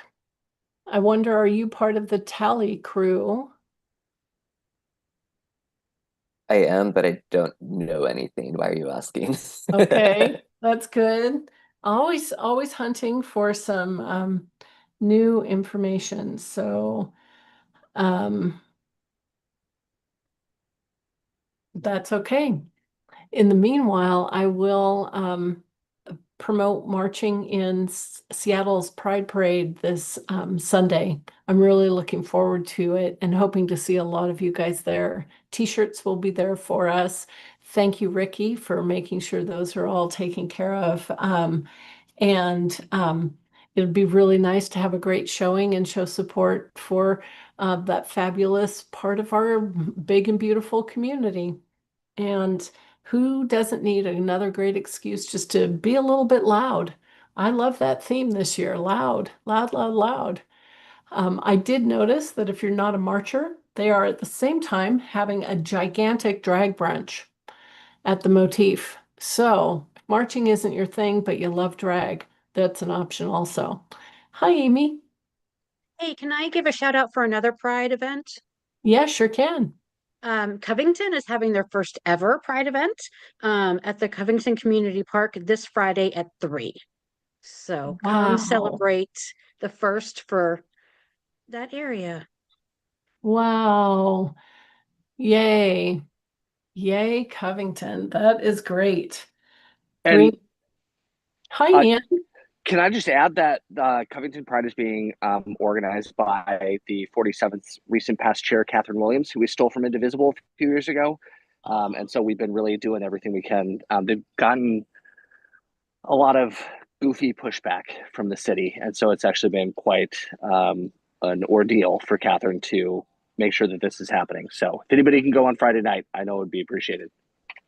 Tell us a little bit more, Amy and Ian, where in Covington and what time? It's at the Covington Community Park on 240th, Southeast 240th Street, at 3 o'clock. Sorry, Facebook keeps changing how they show things. 3 to 7.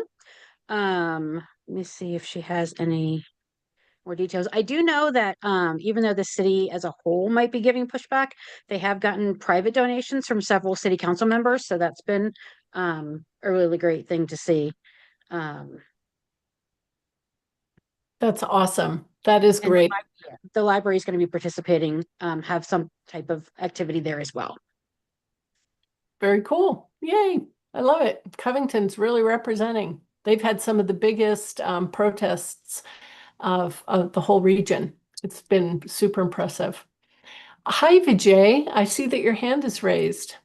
Beth, thank you so much. I may be a little late. I'm running for Redmond City Council, and what is the procedure for nominating myself uh, for the position 6? Kat, I wonder if you'd like to speak to that. This would be a floor nomination, yes? Yes, but I don't know that floor nominations can be made by a non-voting member of the group. So perhaps I shouldn't be pointing to Kat, but I should be looking to our parliamentarian, Alex. That's correct. It's a person with standing needs to make the nomination. Okay.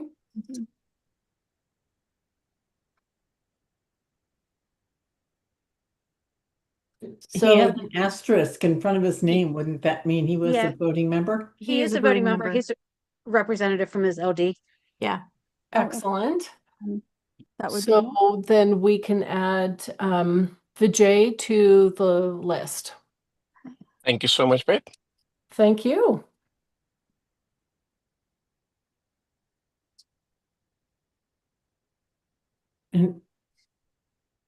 Okay. Sorry, did have to step out as Alex and I are trying to still transition this. Are you ready for a tally on this question? Yes, we are. Thank That was you. at least 2 squares, right? Okay, yes, we have 36 ballots cast, 7 are abstentions of the remaining, 24 in favor, 5 against. So that's 82%. That passes the threshold for endorsement of Katya Zakharov. Great. Thank you very much. Thank you. Thank you. Aaron, before we move forward, I want to do a quick check because I know you're stepping away. Should we move to green checks and red X? So I think, yeah, check with Alex and let him kind of guide you on that. Okay. And, okay, he's returning to the room. Okay. Have a great rest of your evening. We're very grateful for you. Thank you very, very much. All right. Thank you all for your patience. Bye. Thank you. So while we add kudos to Catherine Williams, who has been organizing those incredible Covington protests, and then big kudos to Aaron Schrader for our wonderful balloting method, we're going to move on to discuss the floor nomination for Susan Balthaser, I think I pronounced that correctly, in the Tahoma School District, position 2. Kat, am I remembering correctly that Susan has been endorsed by LD5, which has a lot of the Tahoma School District? And is she is she running unopposed in a primary? Did we interview her? Any of that good stuff? Oh, I see she is unopposed. She's unopposed. There are 3 intersecting jurisdictions, the 5th, 11th, the 47th, with the 5th leading on these races. The 5th has endorsed. She's the only candidate in the race, and we have yet to interview her. This is why a number of races haven't yet been on our slate, is because we're just still got 20 people or so to go. Got it. No worries. I wonder if there's some discussion. Amy, you nominated. Would you like to speak about Susan? Yes, please. Thank you. Susan was recruited through the Power Team School Program. She was appointed to the Tahoma School District in late March. I think she took office in April and she hit the ground running. She is a program manager at Microsoft in her day job and a former paramedic. She has two public school kids, and so she is a parent in the Tahoma School District. Her top concerns are bullying and psychological safety of students and teachers, and improving Tahoma's how they meet progress standards for the state and increasing their attendance since COVID. Those two metrics both took a big hit, and she wants to help get those back where they should be. And Tahoma School District has been through a lot of upheaval the past few years, and they were having trouble getting people to come forward for those appointment seats. And so she came forward, put herself out there for that, and now she's running to retain that seat. And we did endorse her at the 5th LD. Very impressed with her during her interview. Thank you. Do we have any other comments on Susan Balthaser in the Tahoma School District? Seeing none, I think we're probably ready to go to a vote. And Alex, I wonder if you'd like to use the Google form vote or if you would prefer to go green checks and red X's. If you're willing to give me some patience, I believe this will work. Let's give it a try. Okay, here we go, everybody. Copy that link into your browser and let's see how we're doing. Ah, it looks amazing. Thank you, Alex.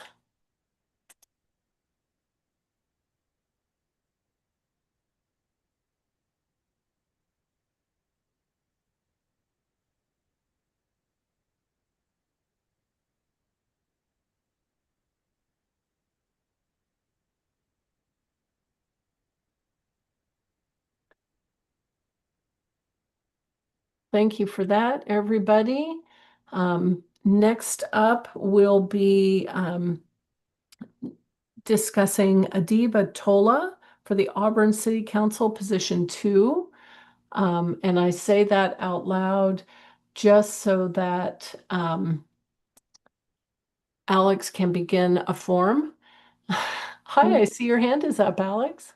I do have my hand up, and it is because it is giving errors on the back end when people put in their votes. So you'll probably have to go to a green check mark. I'm sorry about that.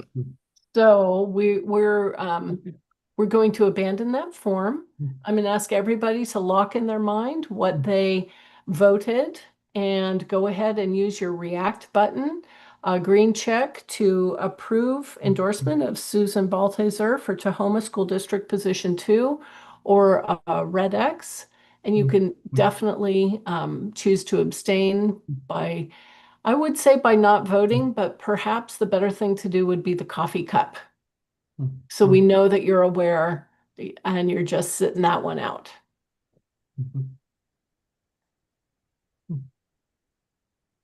Oh, I see some coffee cups. This is good. This is good. All right.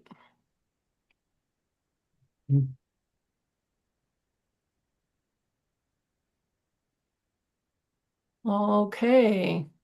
Looks like responses have slowed. I'm interested in how the tally committee can capture these. And if they could they capture and report, please?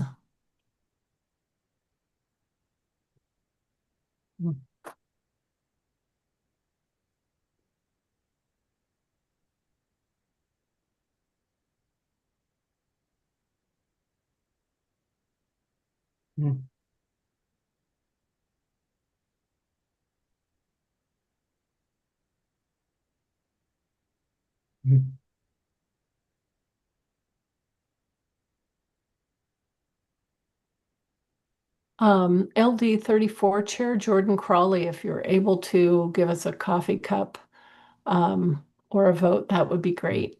We just want to make sure everybody has a chance. Thank you, sir. Scanning the room.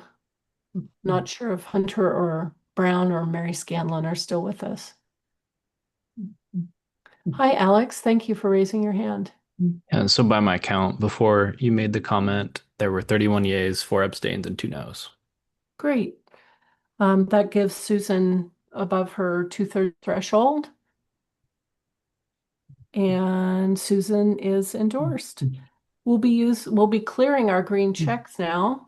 And I'm asking somebody to please give us a moment to speak about Adib Atola for Auburn City Council position 2.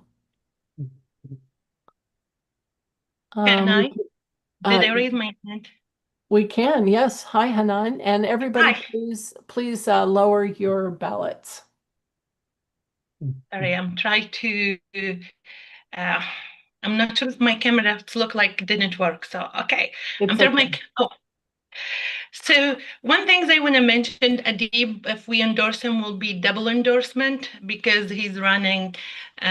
We endorse Kate Balding. She's from the 47. You should know the 47 all the time. We try not to do the endorsement of local races, but as co-chair for endorsement, I was surprised that they did.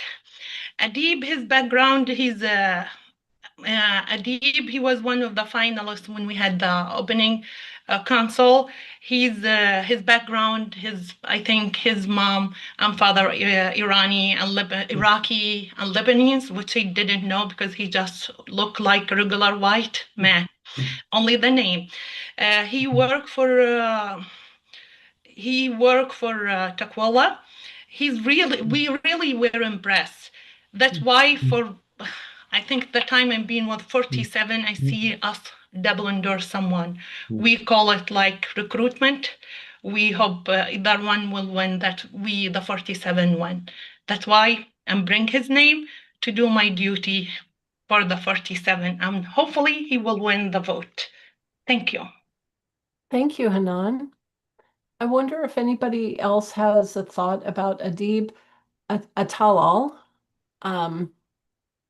who is running in the City of Auburn Council position 2. Hi, Kat. Hey, lower that hand. So Auburn City Council, we've got several of those races to discuss. Auburn City Council intersects with the 30th, 31st, and 47th. All 3 LDs endorsed Kate Baldwin. King County has also endorsed Kate Baldwin. We did interview him, and he submitted a questionnaire. So, but Kate was the committee recommendation and was indeed endorsed last month. Thank you. Any other thoughts on Adib? Hi, Amy. Hi. So I believe that his opponent was endorsed before Adib had a chance to interview. Is that correct? So I just wanted to say that not only is he an engineer, but he's also currently working on his master's in public policy administration. And he is a union.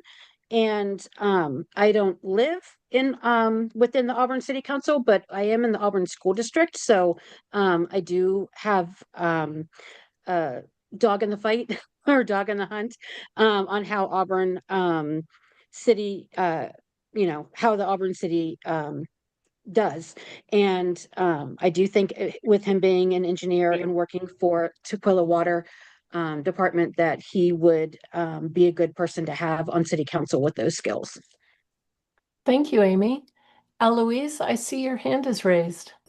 Yeah, thank you. I do not live in Auburn or even close, but I just wanted to say that to me, it's really important to hear that Hanan Amar, who is a current Auburn City Council member, would like to have Adib with her to, as a colleague on the council. So that weighs strongly for me, and I'm going to be supporting it on that basis. Thank you. Does anybody else have a comment on Adib?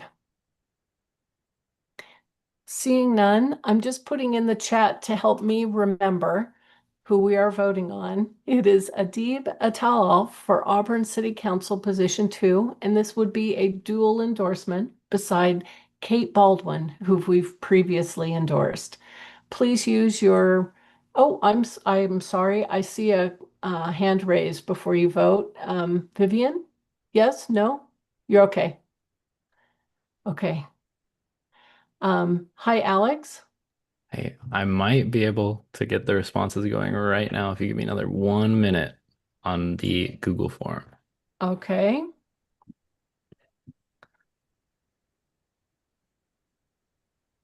I had the gender balance box checked on accident Ah, last time. So I should have that form in the chat now. okay, super. Thank you, everybody. Here we go. So we are voting now on, okay.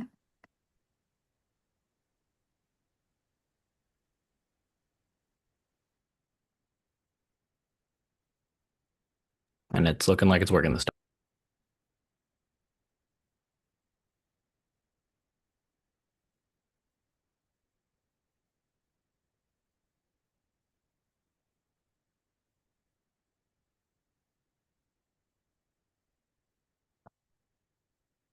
Thank you, thank you.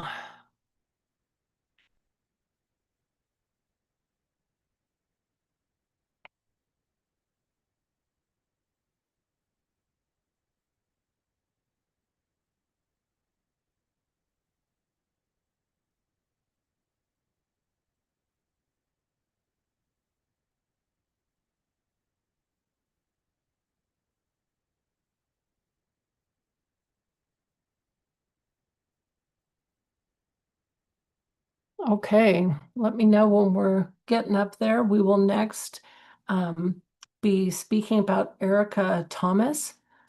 Also Auburn City Council, position 4. I'm going to do a quick check on my, yes, that is correct. And Erica does have a primary.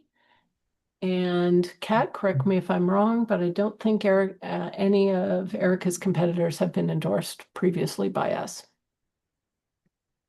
No, we're scheduled to interview Fleming, Yuval Fleming, on the Hey, 30th. Bunny, that wasn't you she asked. Oh, sorry. Heads up. Thank you. So this is one of those races that we as a committee did not yet consider because 2 of the 3 LDs have not yet endorsed in this race. And we've only had the opportunity of interviewing 1 of the 3 candidates. The other candidates are coming up in the next week. So we as as a committee would like the opportunity of doing the job and giving everybody the benefit of having heard from all 3 candidates. Again, the 47th has endorsed, still intersects with 3 LDs, but the other 2 have yet endorsed in that race. Thank you, Kat. Thank you. And that's the next conversation coming up. But to close out the vote on Adib, I see Alex has his hand raised. Yeah, I haven't seen any new votes come in. We are at 20 ayes, which is 69%, 9 nays, which is 31%, and 4 abstains for 29 votes counted. So being 69% is a yes for endorsing Adib, correct?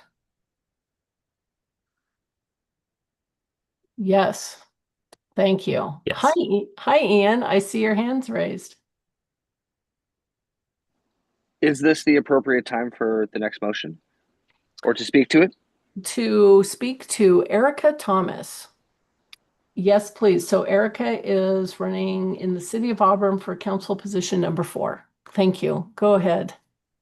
Yeah, so sadly, Larry Brown had to step aside from the Auburn City Council, longtime labor leader across the state of Washington.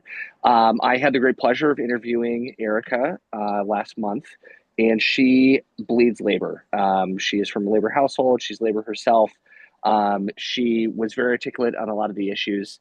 But I think what I most love about her is that she really brings a perspective to the Auburn City Council that they have lost with Larry's retirement. And I think that's important given the union history of Auburn as a city. So she's a fantastic candidate. I understand that we may be considering other candidates in that race in the future, but Erica is definitely worthy of our support. Thank you. Thank you. I appreciate that. Hello, Hanan. Thank you for raising your hand. I want to speak, not even for Erica. Erica, she was amazing when I interview her for the opening seat, but the other candidate, she ran against, or Brian Lott, he ran against her. He's a Republican. He ran against me in 2023. He came so hard on me. He used one of my questionnaire for the 30th where I said they will not allow the police to use ICE. He made a video. He called me flip-flop. And he used it as a defund police. It's a clear, Erica, it's our person we need. Now, Brian Lott, he ran against Chris Stern as the Republican for the 47. And this race, he did not declare any party. It's a clear, it's a Republican. Erica need the endorsement. I know she came late. That's why she will interview with the 30th, I think, coming soon. Her application with the 31st, actually, today. That's why I encourage you to endorse Erica. Thank you, Hanan. Hi, Amy. You have your hand raised. Hey, yeah, just real quickly, I just wanted to point out that I know that we haven't interviewed the other candidates in this race, but to interview them, they would not be up for a vote until July after the ballots have already been out, and she does have a primary. So I think that it would be good to endorse a really strong Democrat now, so that we can have a say in the primary for this position. I appreciate that. Thank you very much. If there are no other comments, I'd like to see if Alex is able to, yes, pop there it is, a form in the chat regarding endorsement for Erica Tomas for Auburn City Council position 4.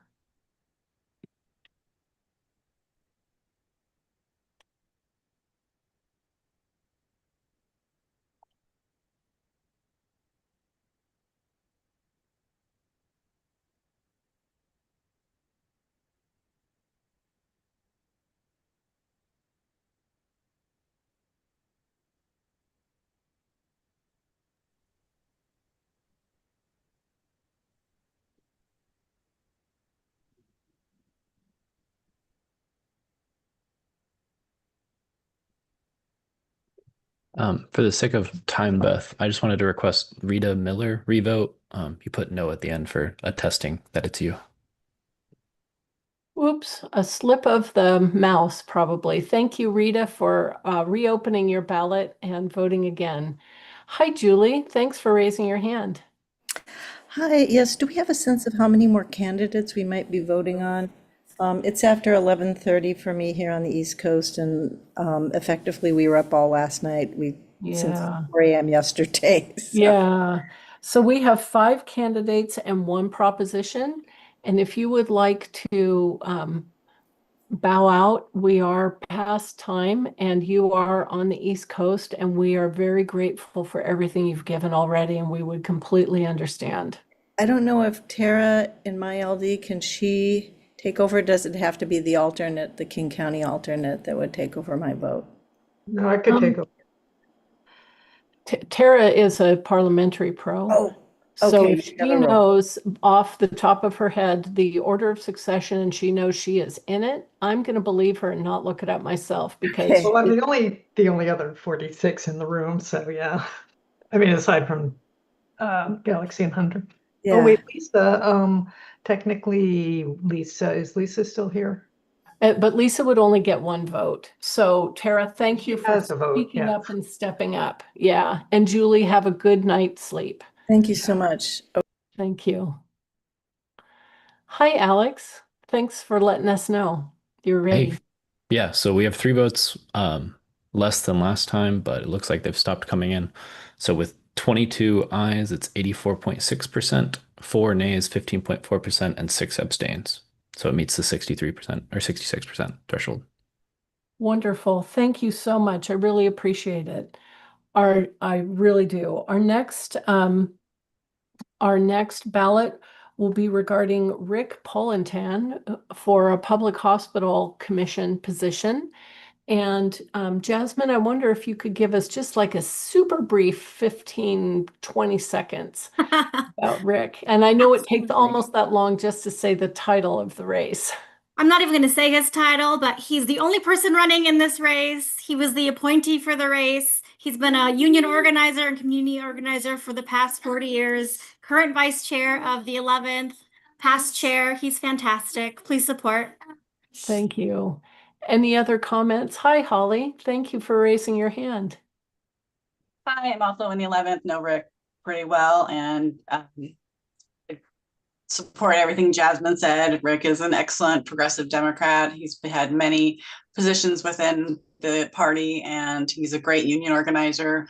Did that from 86 to 2011, and he will protect the union rights at the hospital and find the right partner for Valley Medical in the region.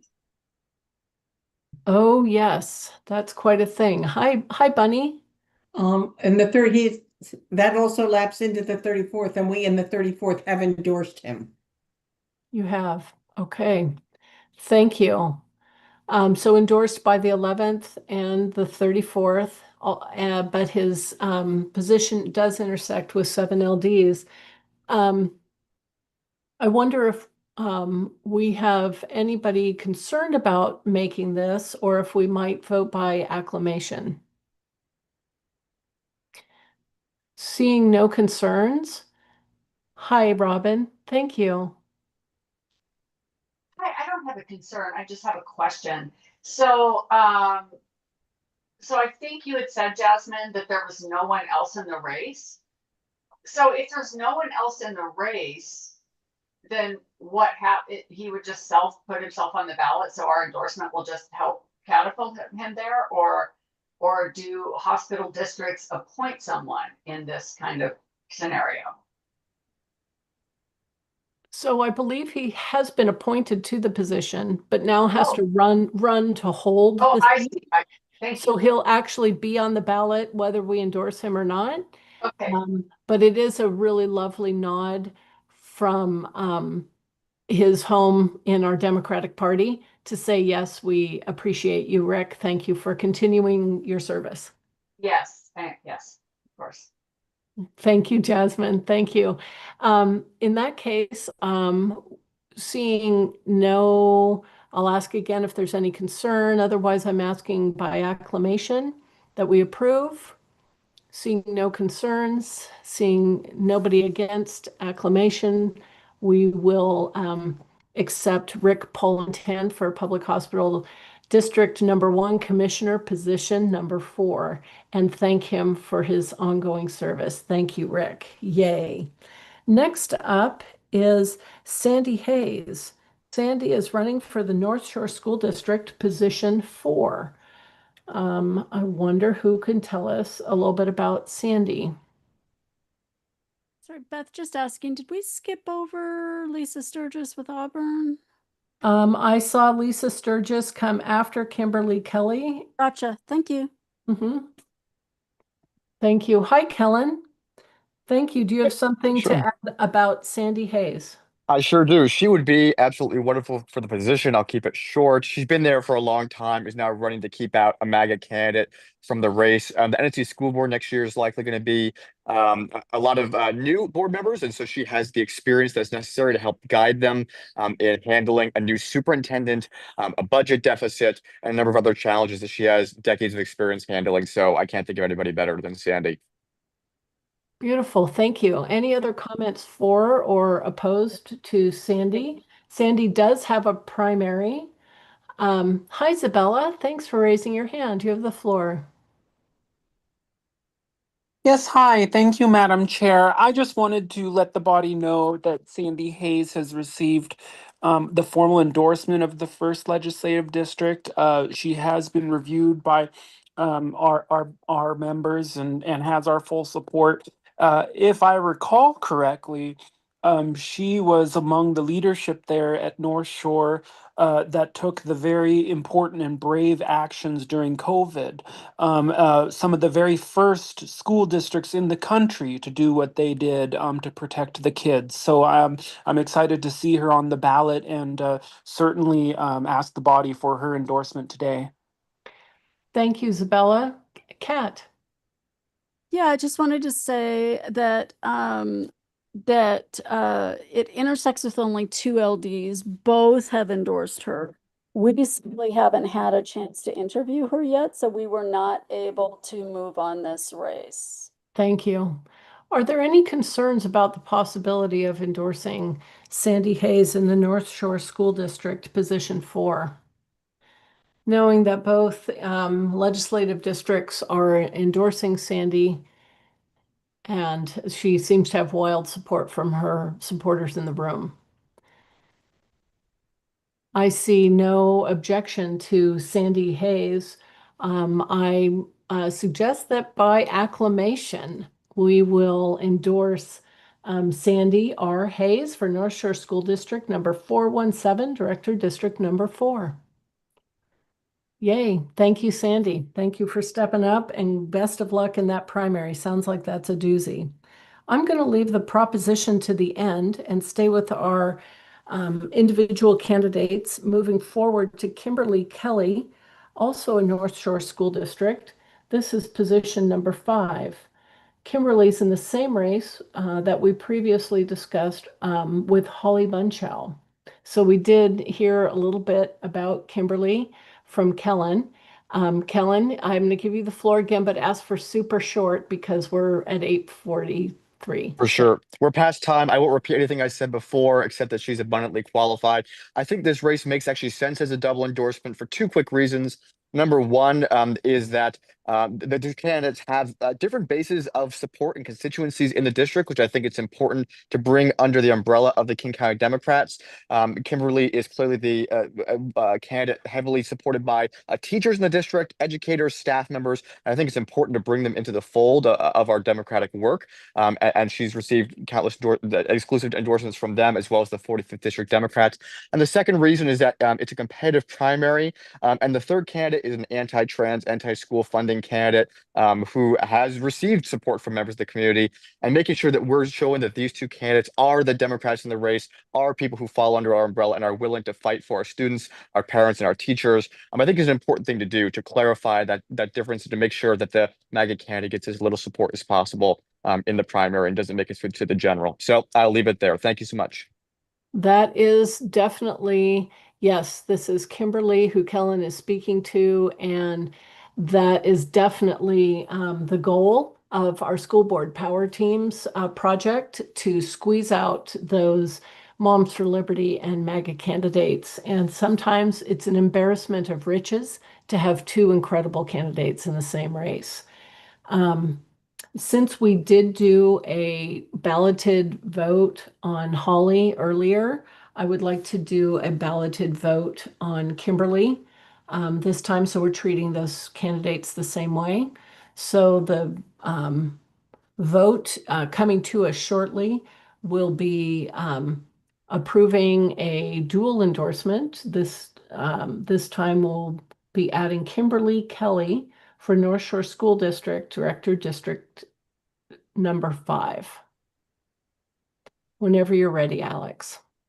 Yeah, sorry, give me just one moment. I was holding off generating them in case we were doing another acclamation. Thank you. I think that was probably super wise.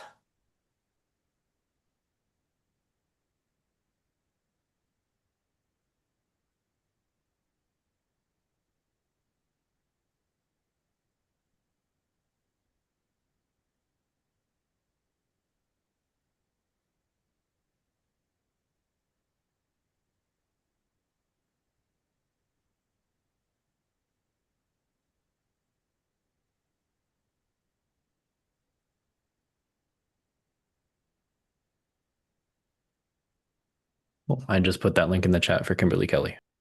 Thank you.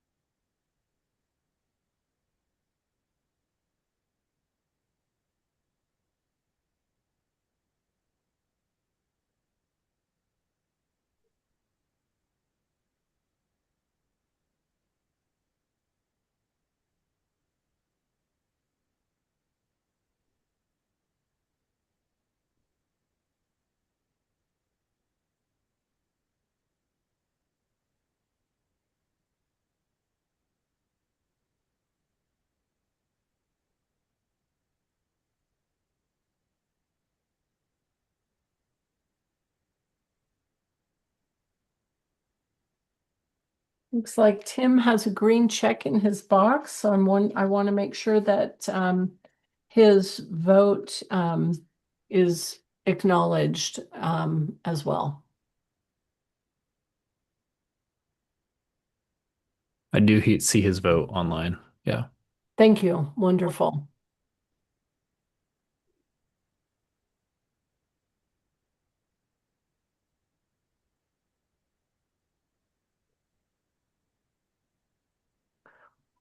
How are we doing? Are we nearing? We are. I had to cure one vote, but we currently have 30 in, and I don't think it's going to change the results. With it, we have 29 ayes with 96.7%, one nay, 3.3%, and two abstains for 30 votes counted. Thank you very much. Wonderful, Kat. If you can add Kimberly Kelly to our list of endorsed candidates.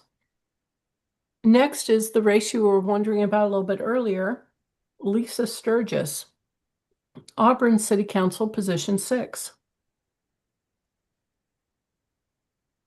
I'm just doing a quick check because that one is not bubbling up to This the one top. is a little bit interesting.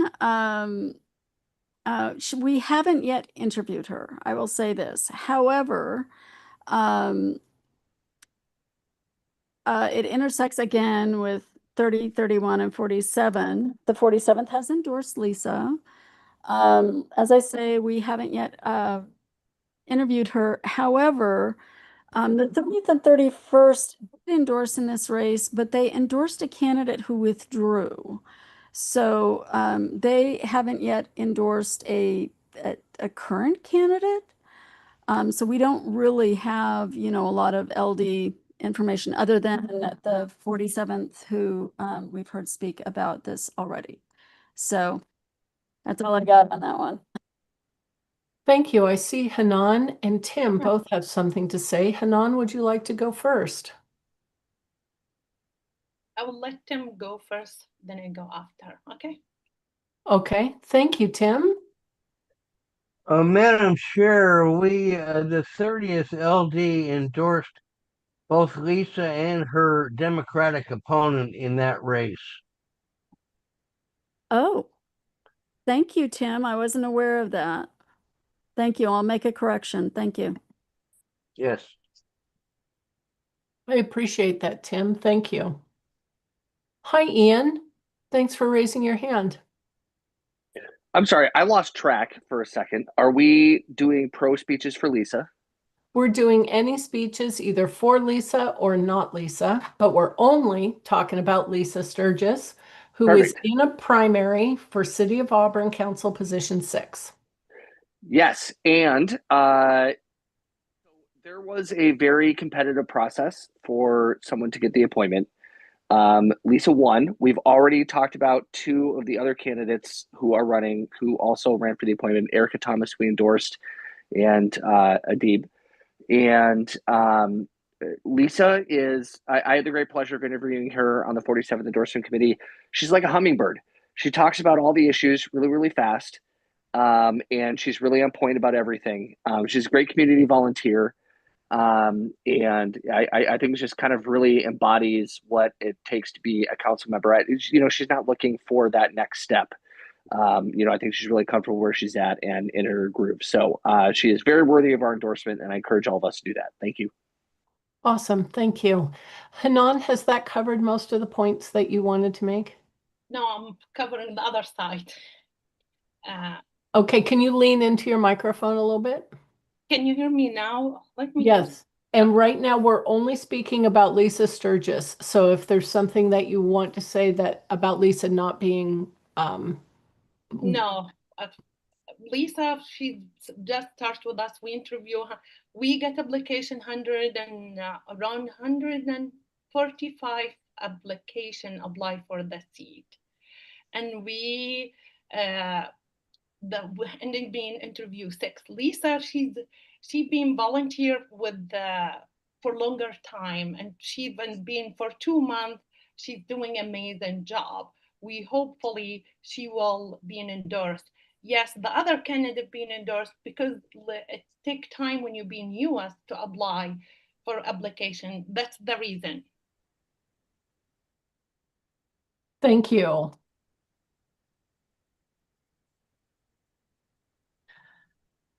Okay, at this point, I'd like to call for a vote. I would love it if we could actually use one of the Google form votes. And to confirm, this is for Lisa Sturgis, correct? yes, That link is in the chat now. super. Thank you very much.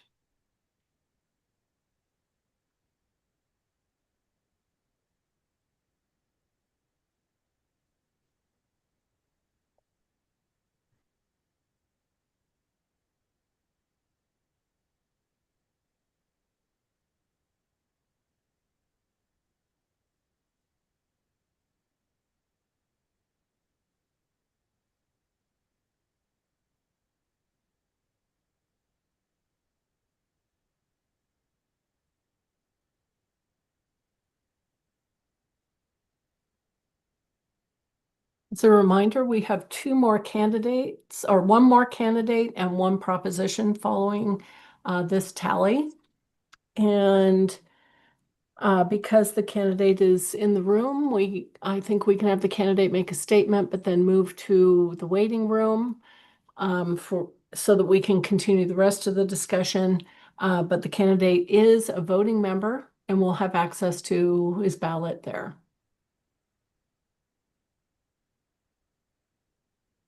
To clarify, Beth, will I need to send him the ballot then so he can vote as well? Yes, please. On the next one, and that is, I don't want to confuse anybody. We'll wait.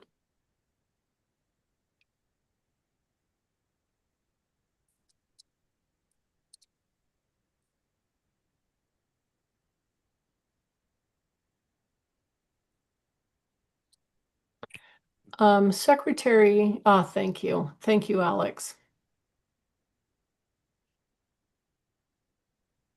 And for this vote, we're getting to the point where all the votes seem to be in. We have 26 total ballots counted. For reference, the last one we had 31. But currently we have 24 ayes with 92.3% of the vote, 2 nays with 7.7% of the vote, and 4 abstains.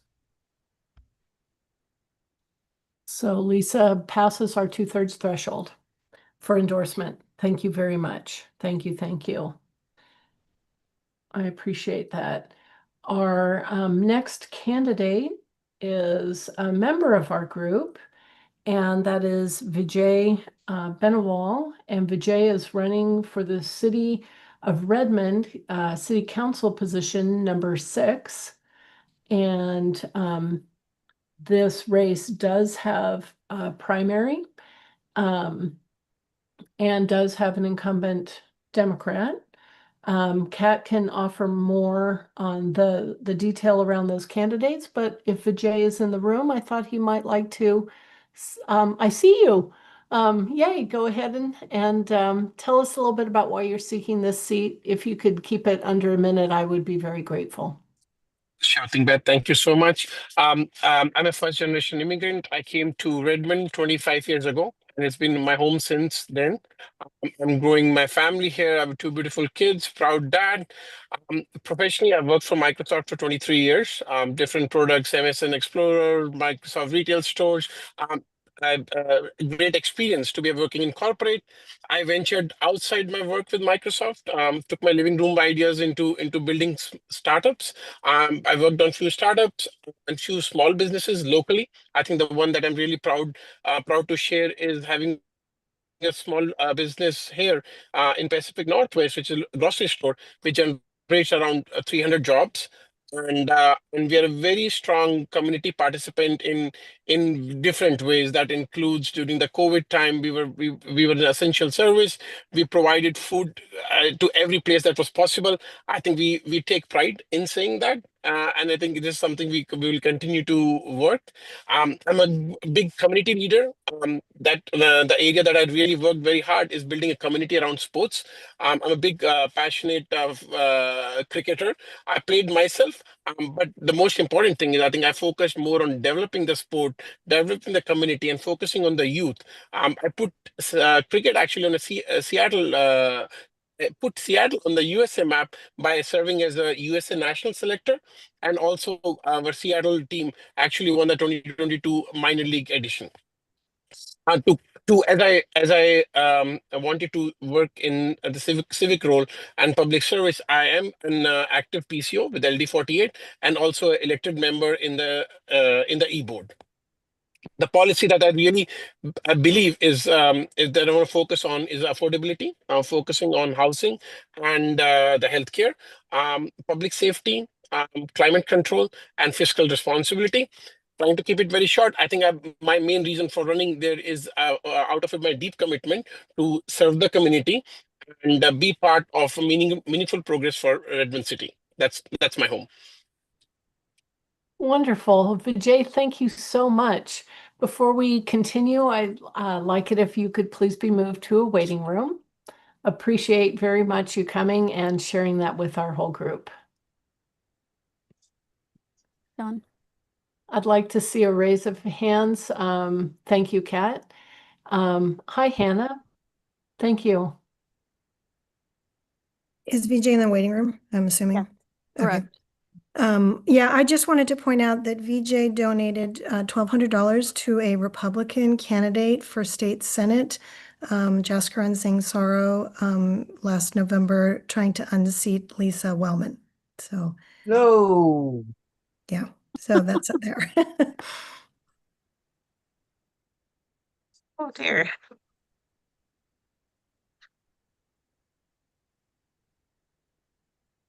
Hey, Katie, thank you for waiting.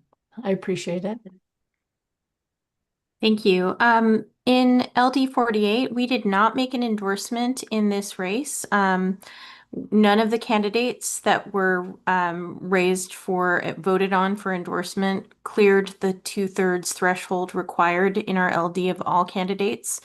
Of note, he did not clear a simple majority in our LD, whereas a different candidate did, but we're not talking about a different one. Just wanted to let you know in terms of level of support in our LD and what our body willed for this position. I appreciate that. Thank you, and thank you for that clarity. Eloise? Yes, thanks. I don't have as much clarity to offer as Katie did, but I will say that I was just corresponding with a couple of very engaged folks that I know from the 48th LD, and they also kind of alerted, just kind of issued a caution. I haven't had a chance to find out details, but I have reason for concern as well, based on some folks that I trust.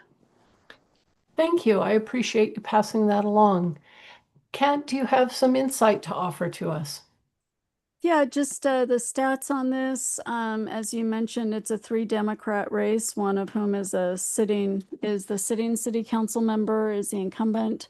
This race intersects with the 45th and 48th. The 45th and King County Dems have endorsed a different candidate on this. Correct. Hi, Amy. Hey, I just have a question. We endorsed on that tonight, right? In the slate. Was that the incumbent we endorsed? No, we No, okay. endorsed Menka Soni, not Geraldine Anderson. Thank you. Yeah, I mean, when we as a committee had conversation and votes around this race, I could go back and look at the actual stats on it, but Vijay did not get much support at all in the committee.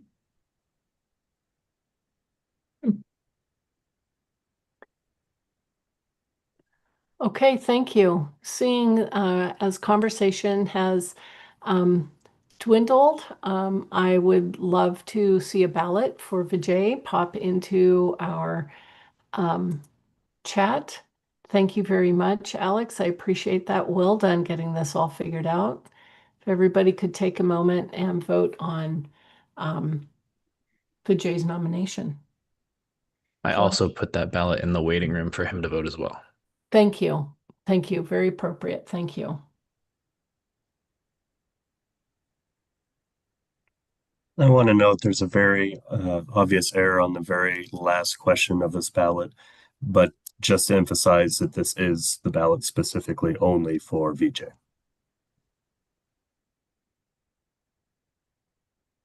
Oh, I see. Where maybe we forgot to erase Lisa Sturgis. Yes, apologies. It is just for VJ. Thank you. Okay, what's going on here?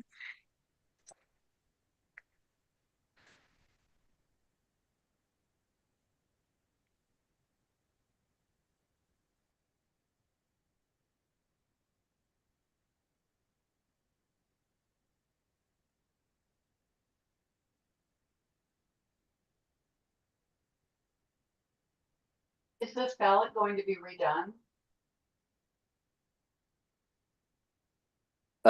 No. It's not, so we have to vote for it with that wording. Lisa Sturgis for Vijay. Can't we just do another ballot that just has his name? I'll leave that up to the discretion of the chair unless there's something else that needs to be done. Beth? You know, Alex, you can edit it, and if Robin just reloads the ballot, it will update on her screen. And I mean, if you want, just as an option. I'll convey that to Vijay in the waiting room. That should be done now.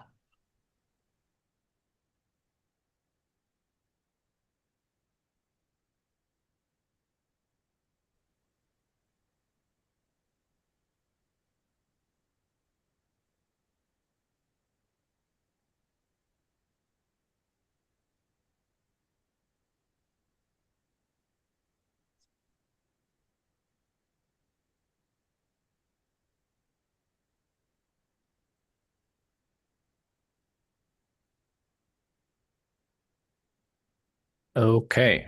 So we have a similar number of votes to before if you're ready, Beth. Almost. I'd love to check in with Amy Hamrick, who has her hand Yeah. raised first. Thank you. I didn't get an email response like I normally do. I just want to make sure my vote went through. It did. I forgot to check a box. I'm sorry about that. Okay, thank you. Just want to make sure.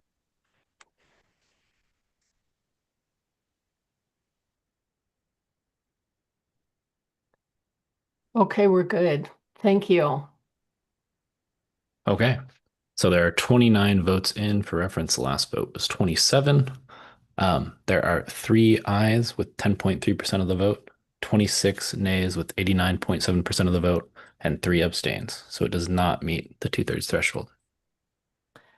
Okay. Thank you very much, Alex. If that could be put into the chat to the waiting room, that would be terrific. And following that, Vijay has the opportunity to return to this room for the final endorsement consideration prior to our going to new business. And that is the Evergreen Healthcare. What is it called? It's called Public Hospital District 2, Proposition 1, bonds for the Evergreen Health Hospital and Medical Campus. Hi, Isabella. Thank you for raising your hand. Thank you, Madam Chair. I'd like to speak in pro of this if there are any that are speaking against, unless, of course, We'd love to hear a minute of pro for the Evergreen Health Hospital. Perfect. And just one point of I guess one clarification. I had received what looks like in a series of whereas clauses and be resolved clauses that I had forwarded to yourself, Madam Chair, and I'm not sure. I think this is what's been asked of me to put forward to the King County Democrats. So but I'm not sure if that's what's on for vote, or if What we're voting on right now is endorsing the Evergreen Health Hospital and Medical Campus bond. Do we want to endorse the bond or remain neutral by not taking action, or vote to not and specifically not endorse? thank you for the clarification. I would be more than happy to speak on endorsing this bond to the body. Thank you. Please do. Go right ahead. Thank you. The proposition, Evergreen Health, Proposition 1, relates to the funding of Evergreen Health, and particularly it relates to just maintaining a lot of basic functions for Evergreen Health via a levy that would raise the bond. I'm pulling up the exact amount of the bond here for the benefit of the members, as I understand some had asked, but I don't have it readily available to me. My understanding is that by voting in favor of this proposition, we are allowed to move forward with the bond and essentially maintain uh, the funding requirements. I think that this is especially important as we are seeing some significant cuts at the federal level to all of our programs that rely on federal funding that goes through our state budgets. So I ask the body before me to join in endorsing this proposition. I would note that the first legislative district Democrats, we have received, of course, multiple presentations about this proposition, but our formal vote on this is actually tomorrow. So we're a little out of sync here, but still I was asked to present this to the body today. Thank you. Thank you. Thanks very much. I'm wondering if there's anybody else who has a question or thought on this particular bond issue. Thank you, Robin. Hi, my question is this a faith-based hospital organization? It is not. Okay, thank you. Mhm. Hi, Bunny. This is the folks we heard from just last night at our endorsement meeting? It is. Okay. It is. Unfortunately, it came too late for us to add it to our slate. Do you have any thoughts on this that from that meeting that you wanted to share? Yeah, I think it's fairly critical. It is not, first of all, it is not a faith-based hospital, and they are becoming an endangered species. So Yeah. I think it's very, very important to support. And also they serve an enormous community, and they have little satellite clinics as well as it showed on the map that provide different services. And I just think that because of the geography issue as well as the non-faith based, that it's very important to support this. It involves a levy lid lift. Thank you. And I think I'm noting, Kat, adding to the chat that it raises it to 50 cents per thousand, which is about the average statewide. Right now it sits at 14 cents per thousand. Thank you, Kat. Hi, Sabella, and then Rita. Yes, I just wanted to, though Bunny had mentioned it, I do want to say that this is not a private institution. And in fact, Evergreen Health is, if you recall, Evergreen, the Kirkland Evergreen is what actually the very first clinic that had identified COVID in the country and was responding to it. This proposition only furthers the work that has been done in the phenomenal team there. Thank you. Thank you. Thank you. Hi, Rita. Hi, I'm a commissioner at on the board at Valley Medical Center. And due to what the government is doing right now, we are all facing extreme financial shortages.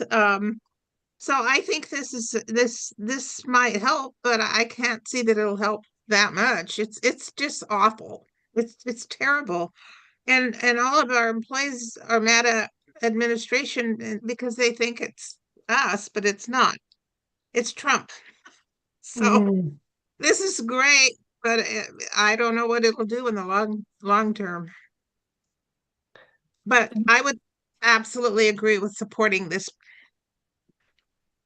Thank you. Thank you, Rita. Thank you, everybody who's spoken to it. I did put a link to what is in the King County elections ballot measures section if you wanted to familiarize yourself. I wonder if we feel prepared to take a vote right now on endorsement of this ballot measure. Beth, can I just add one more comment? Yes, please. Very unusual for a levy lid lift like this not to have a con statement. And interestingly, there is no against statement that was filed. I can't imagine something that's more straightforward in terms of public benefit. I see a con statement in the election, in the guide with KCE. Oh, I beg your pardon. I thought I saw that there wasn't one. I retract everything I said except for how great it is. Thank you. I appreciate that. Thank you. Hi, Alex. Just wanted to point out this may relate to what Kat just commented on, but the link you put in chat might be from 2019, it looks like. Oh. Oh dear. I'm so sorry. Then I reassert what I said earlier. I am deleting that immediately. Thank you so much. I put it in the search bar and scrolled right up to start reading. Did not check the top line. Whew! Thank you for your excellent editing skills there. Whew, boy. Okay, so back to what Kat said. That's it.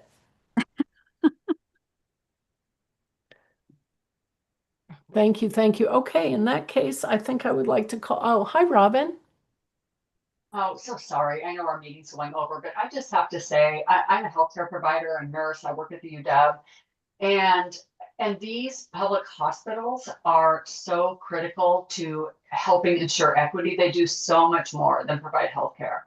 They provide access for people. They get kids to attend school. They get people able to work. They benefit our communities in so many ways. And even though it's 50 cents, may not be much, but it's something, and we have to do something. So, so thank you for hearing. Thank you.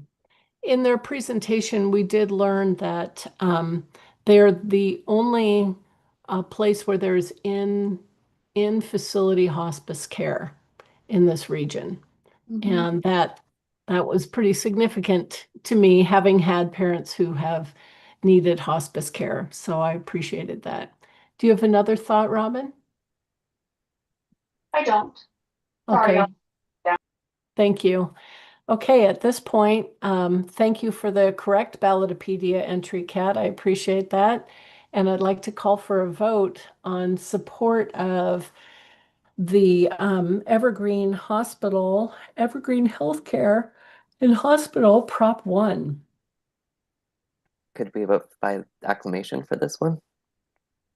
Well, or I'm seeing some thumbs up on that. I get a little nervous when it's a bond that, okay, that's a big thumbs up, but it sounds like we're all good with that. So, seeing all the thumbs up and the yes and the green checks, I am going to say, is there any opposition to approving this by acclamation? Any opposition? I do not see any concern. So by acclamation, the Evergreen Healthcare Prop 1 is endorsed by King County Democrats. That brings us to the end of our endorsement section. Hip hip hooray. We have 2 pieces of new business that I'm aware of, and we might have more. If Julie Conklin's husband, Tim Noonan, was here, he would tell us about the spring elk babies, but he is not, so that will save us 5 minutes. And we will instead move to any other new business on the floor. Jacob? Thank you, Yeah, Jacob. You thank have you. the floor. Mhm. Thank you. So I'll be quick. We passed a resolution in the 43rd LD in support of the proposed crisis care center going in at the polyclinic site. I can do a screen share if we need to pull up the text of the resolution. Would that be helpful? Yes, please.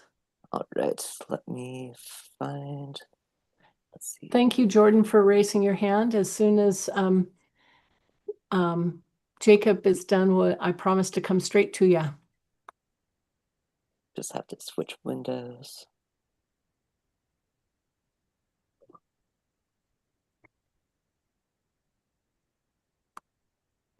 What Jacob is bringing forward is a time-critical resolution for support of the siting location of a crisis care center.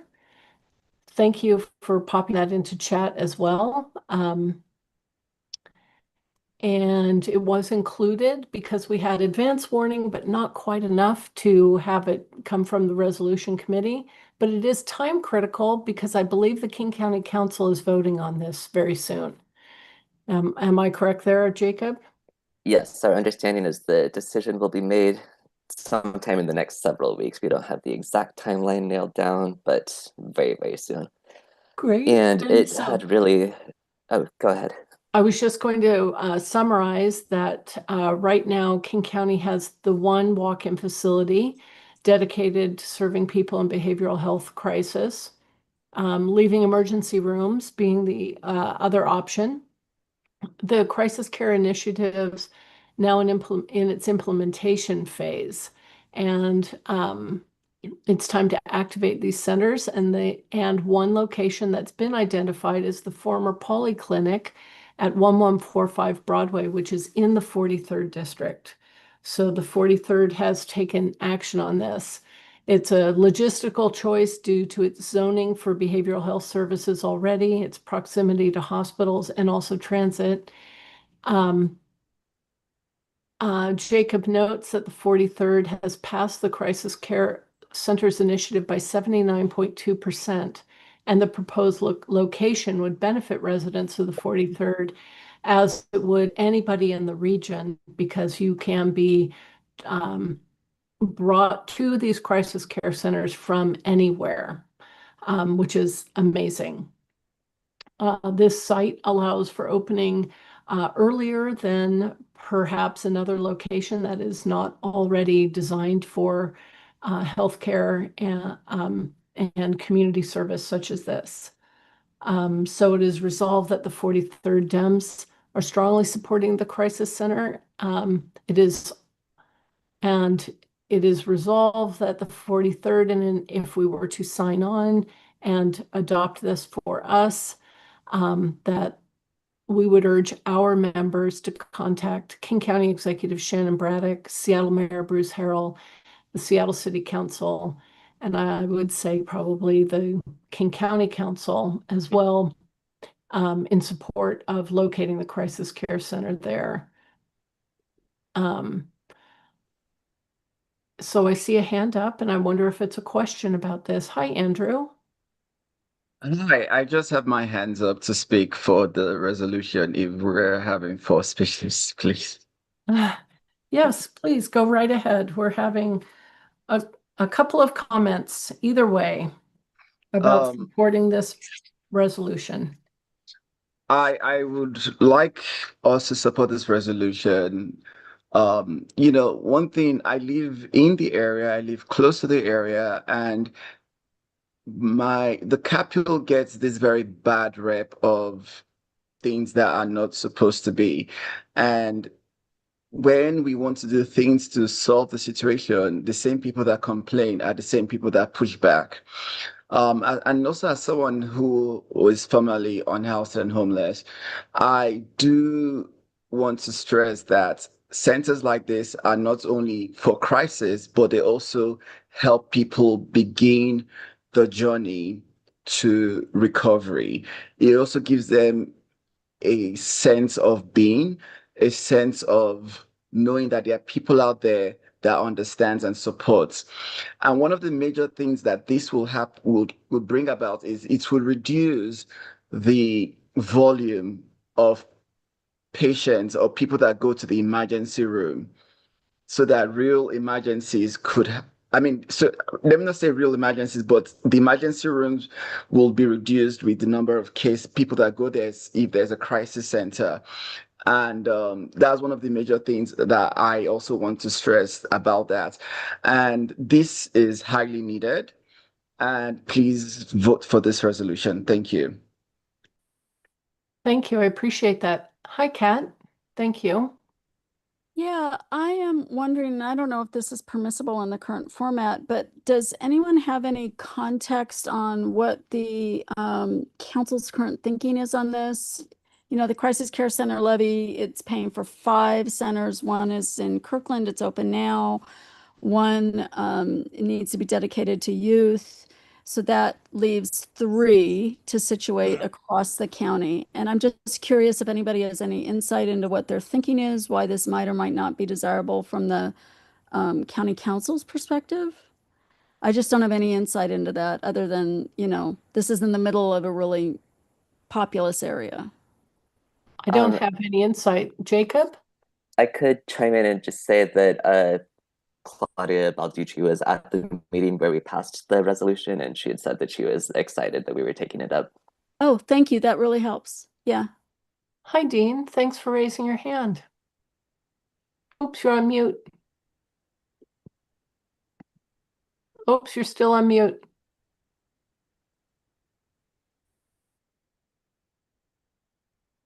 Yeah, why it's so important to pass the resolution. It wasn't the city officials that weren't together. It was the neighborhood. It was their businesses and people that live in that immediate area that were the opposition. It wasn't the elected officials to my knowledge. I see. Thank you. I have a question that perhaps Tara can help me with regarding this. The way this was written is not as a resolution that we're viewing right now. It's not as a resolution for KCD, but as a resolution from LD 43. So would you recommend that we take action to sign on to is our action to sign on to their resolution as opposed to producing a resolution of our own? The simplest solution is for somebody to move an amendment to change all the references to 43rd to King County Democrats and then pass it as King County Democrats resolution. And we can do that on the fly? Yeah. Perfect. Thank you. I appreciate that very much. Tim, thank you for raising your hand. Yes, Madam Chair, I move that we pass this resolution but amend it to indicate that it's coming from King County Democrats in all the aspects that entails. Thank you, Tim.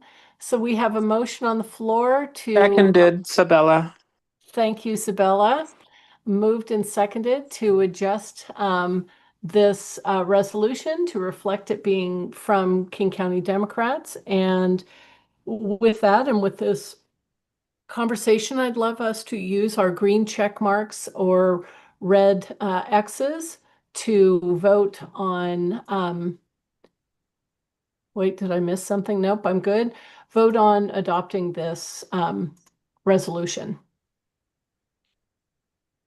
Beth, can I just add one more comment? I just heard that John Ehrenfeld at Seattle Fire's Health One says it's a perfect location, but they were getting NIMBY pushback, which is just what Dean.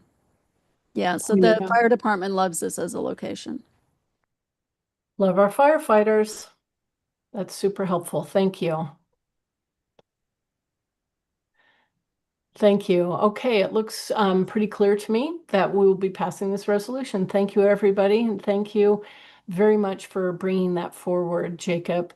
If you could forward that with a language change to us, that would be great. Thank you, Vijay. Being an hour late, we completely understand needing to drop. Thank you. Our next piece of new business is from Jordan Crawley. Jordan, you have the floor. Thanks, Beth. Did you want me to share my screen with the letter, or I'm not sure how you wanted to handle that, but so as I'm sure all of you, if not many of you know, 10 days ago now, there were some attacks against some lawmakers in the state of Minnesota. In response to that, our organization, the 34th Legislative District, drafted and approved a letter supporting the safety for our elected officials and their families, especially as we are expecting they defend certain policies and strongly support democratic values. I see Beth is sharing her screen now. So this is the letter. We are asking the county Dems as well as each individual LD within and outside of King County to sign on and support.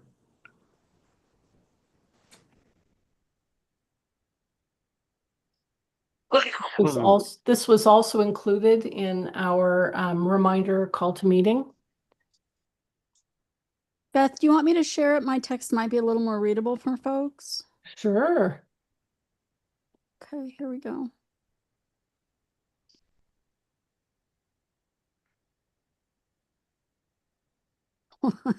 I say I can do that.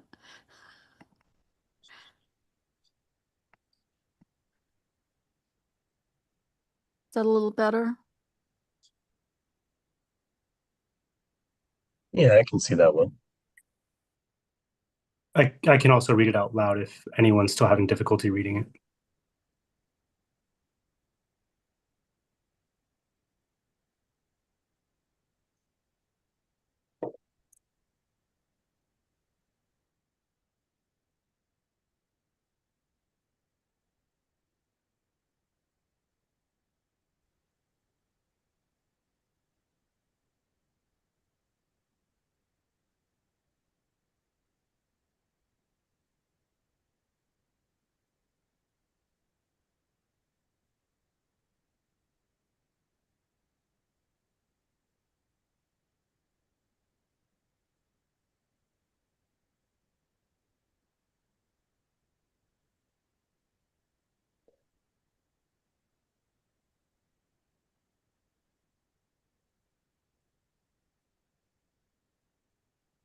Thank you. Mary, I see your hand is raised.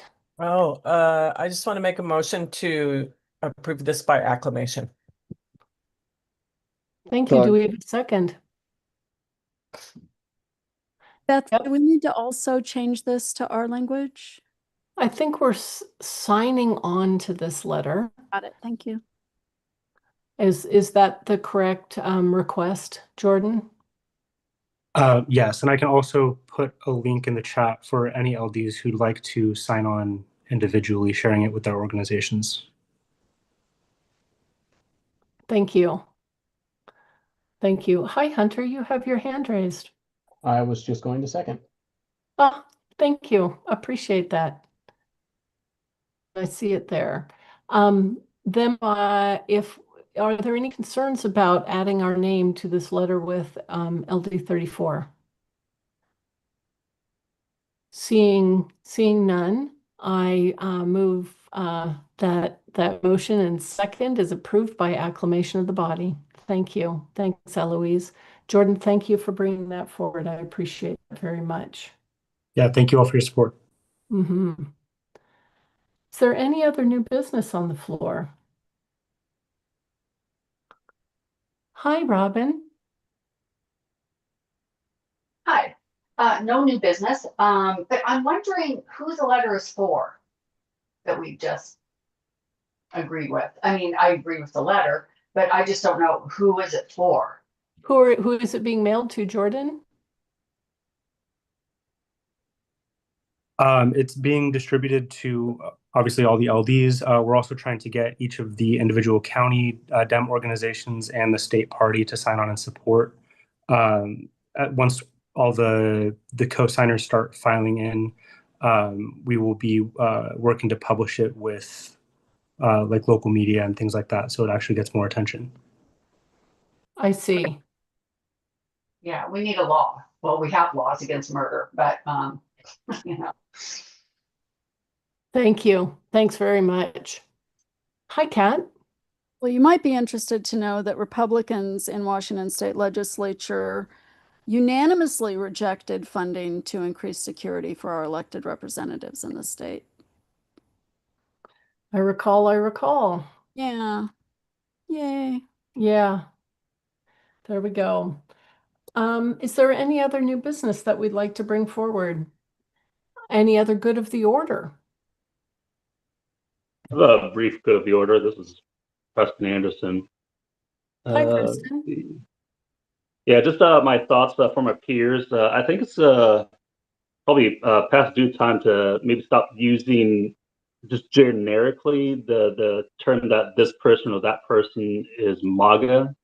I think there's tremendous political sorting right now. A lot of people are kind of expressing frustrations, kind of new viewpoints, and it's just a very lazy kind of way of using an epithet towards somebody to kind of shut down further discussion or dialogue. So I'm just encouraging my peers to maybe stop using MAGA, this person's MAGA or that person's MAGA. That's my input or good of the order. Thank you. I appreciate that very much. And I think you're right. We can do better and be more expressive with lots of words in our language. Thank you. Isabella. Yes, hi. To the gentleman that had just raised this important point, I just want to understand that the request specifically so I can pass it along to the LD1 members. Is it just that trying to avoid identifying MAGA as the source of the frustration, or what was the request specifically? Thank you. The request is just simply if there's like a policy position that you disagree with, just try to call out that policy position or the maybe differences in ideology instead of just using shorthand. Because I think there's a lot of nuance and complexity in any individual, no matter where they come from or the positions that they're taking up, and it would be helpful to give that person the due respect to kind of explain what their position is and why you disagree with it instead of just saying in shorthand that person's MAGA. Thank you for the clarification. Understood. Hi, Hunter. I see your hand is raised.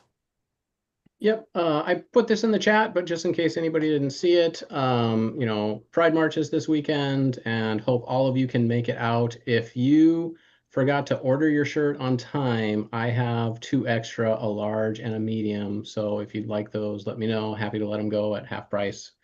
So just email me, chair@46dems.org.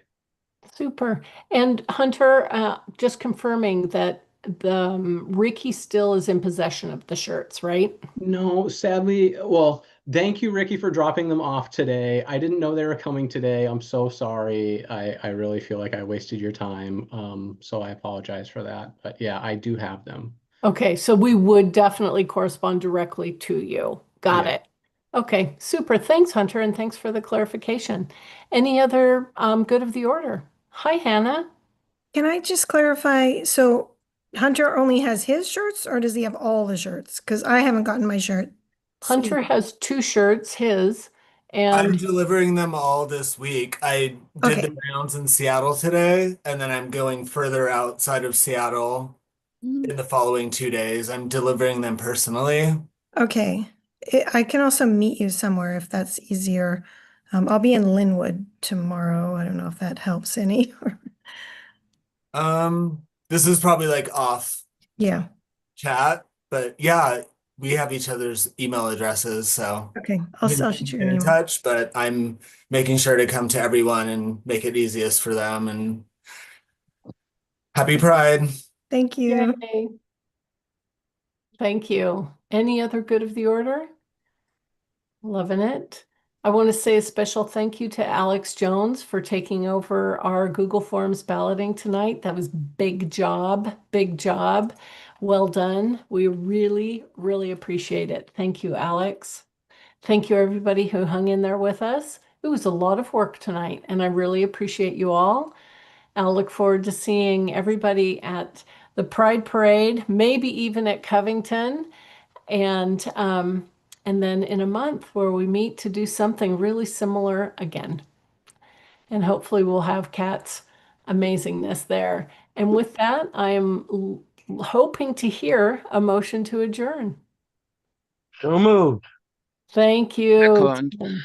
Thank you, Andrew. Awesome. Hi, y'all. Happy Pride. Have a good night, everybody. Bye. Thank Good night. you. Happy Pride. Bye, Happy Hanan. Bye, Pride. everybody. Beth, thank you for your leadership and for your administration in handling this meeting. It was great. I appreciate that, Tim. Thank you very much. I appreciate that. Have a lovely evening, everybody. Hey, Andrew, your hand is up. Oh, sorry. All good. All good. Thank you, everybody.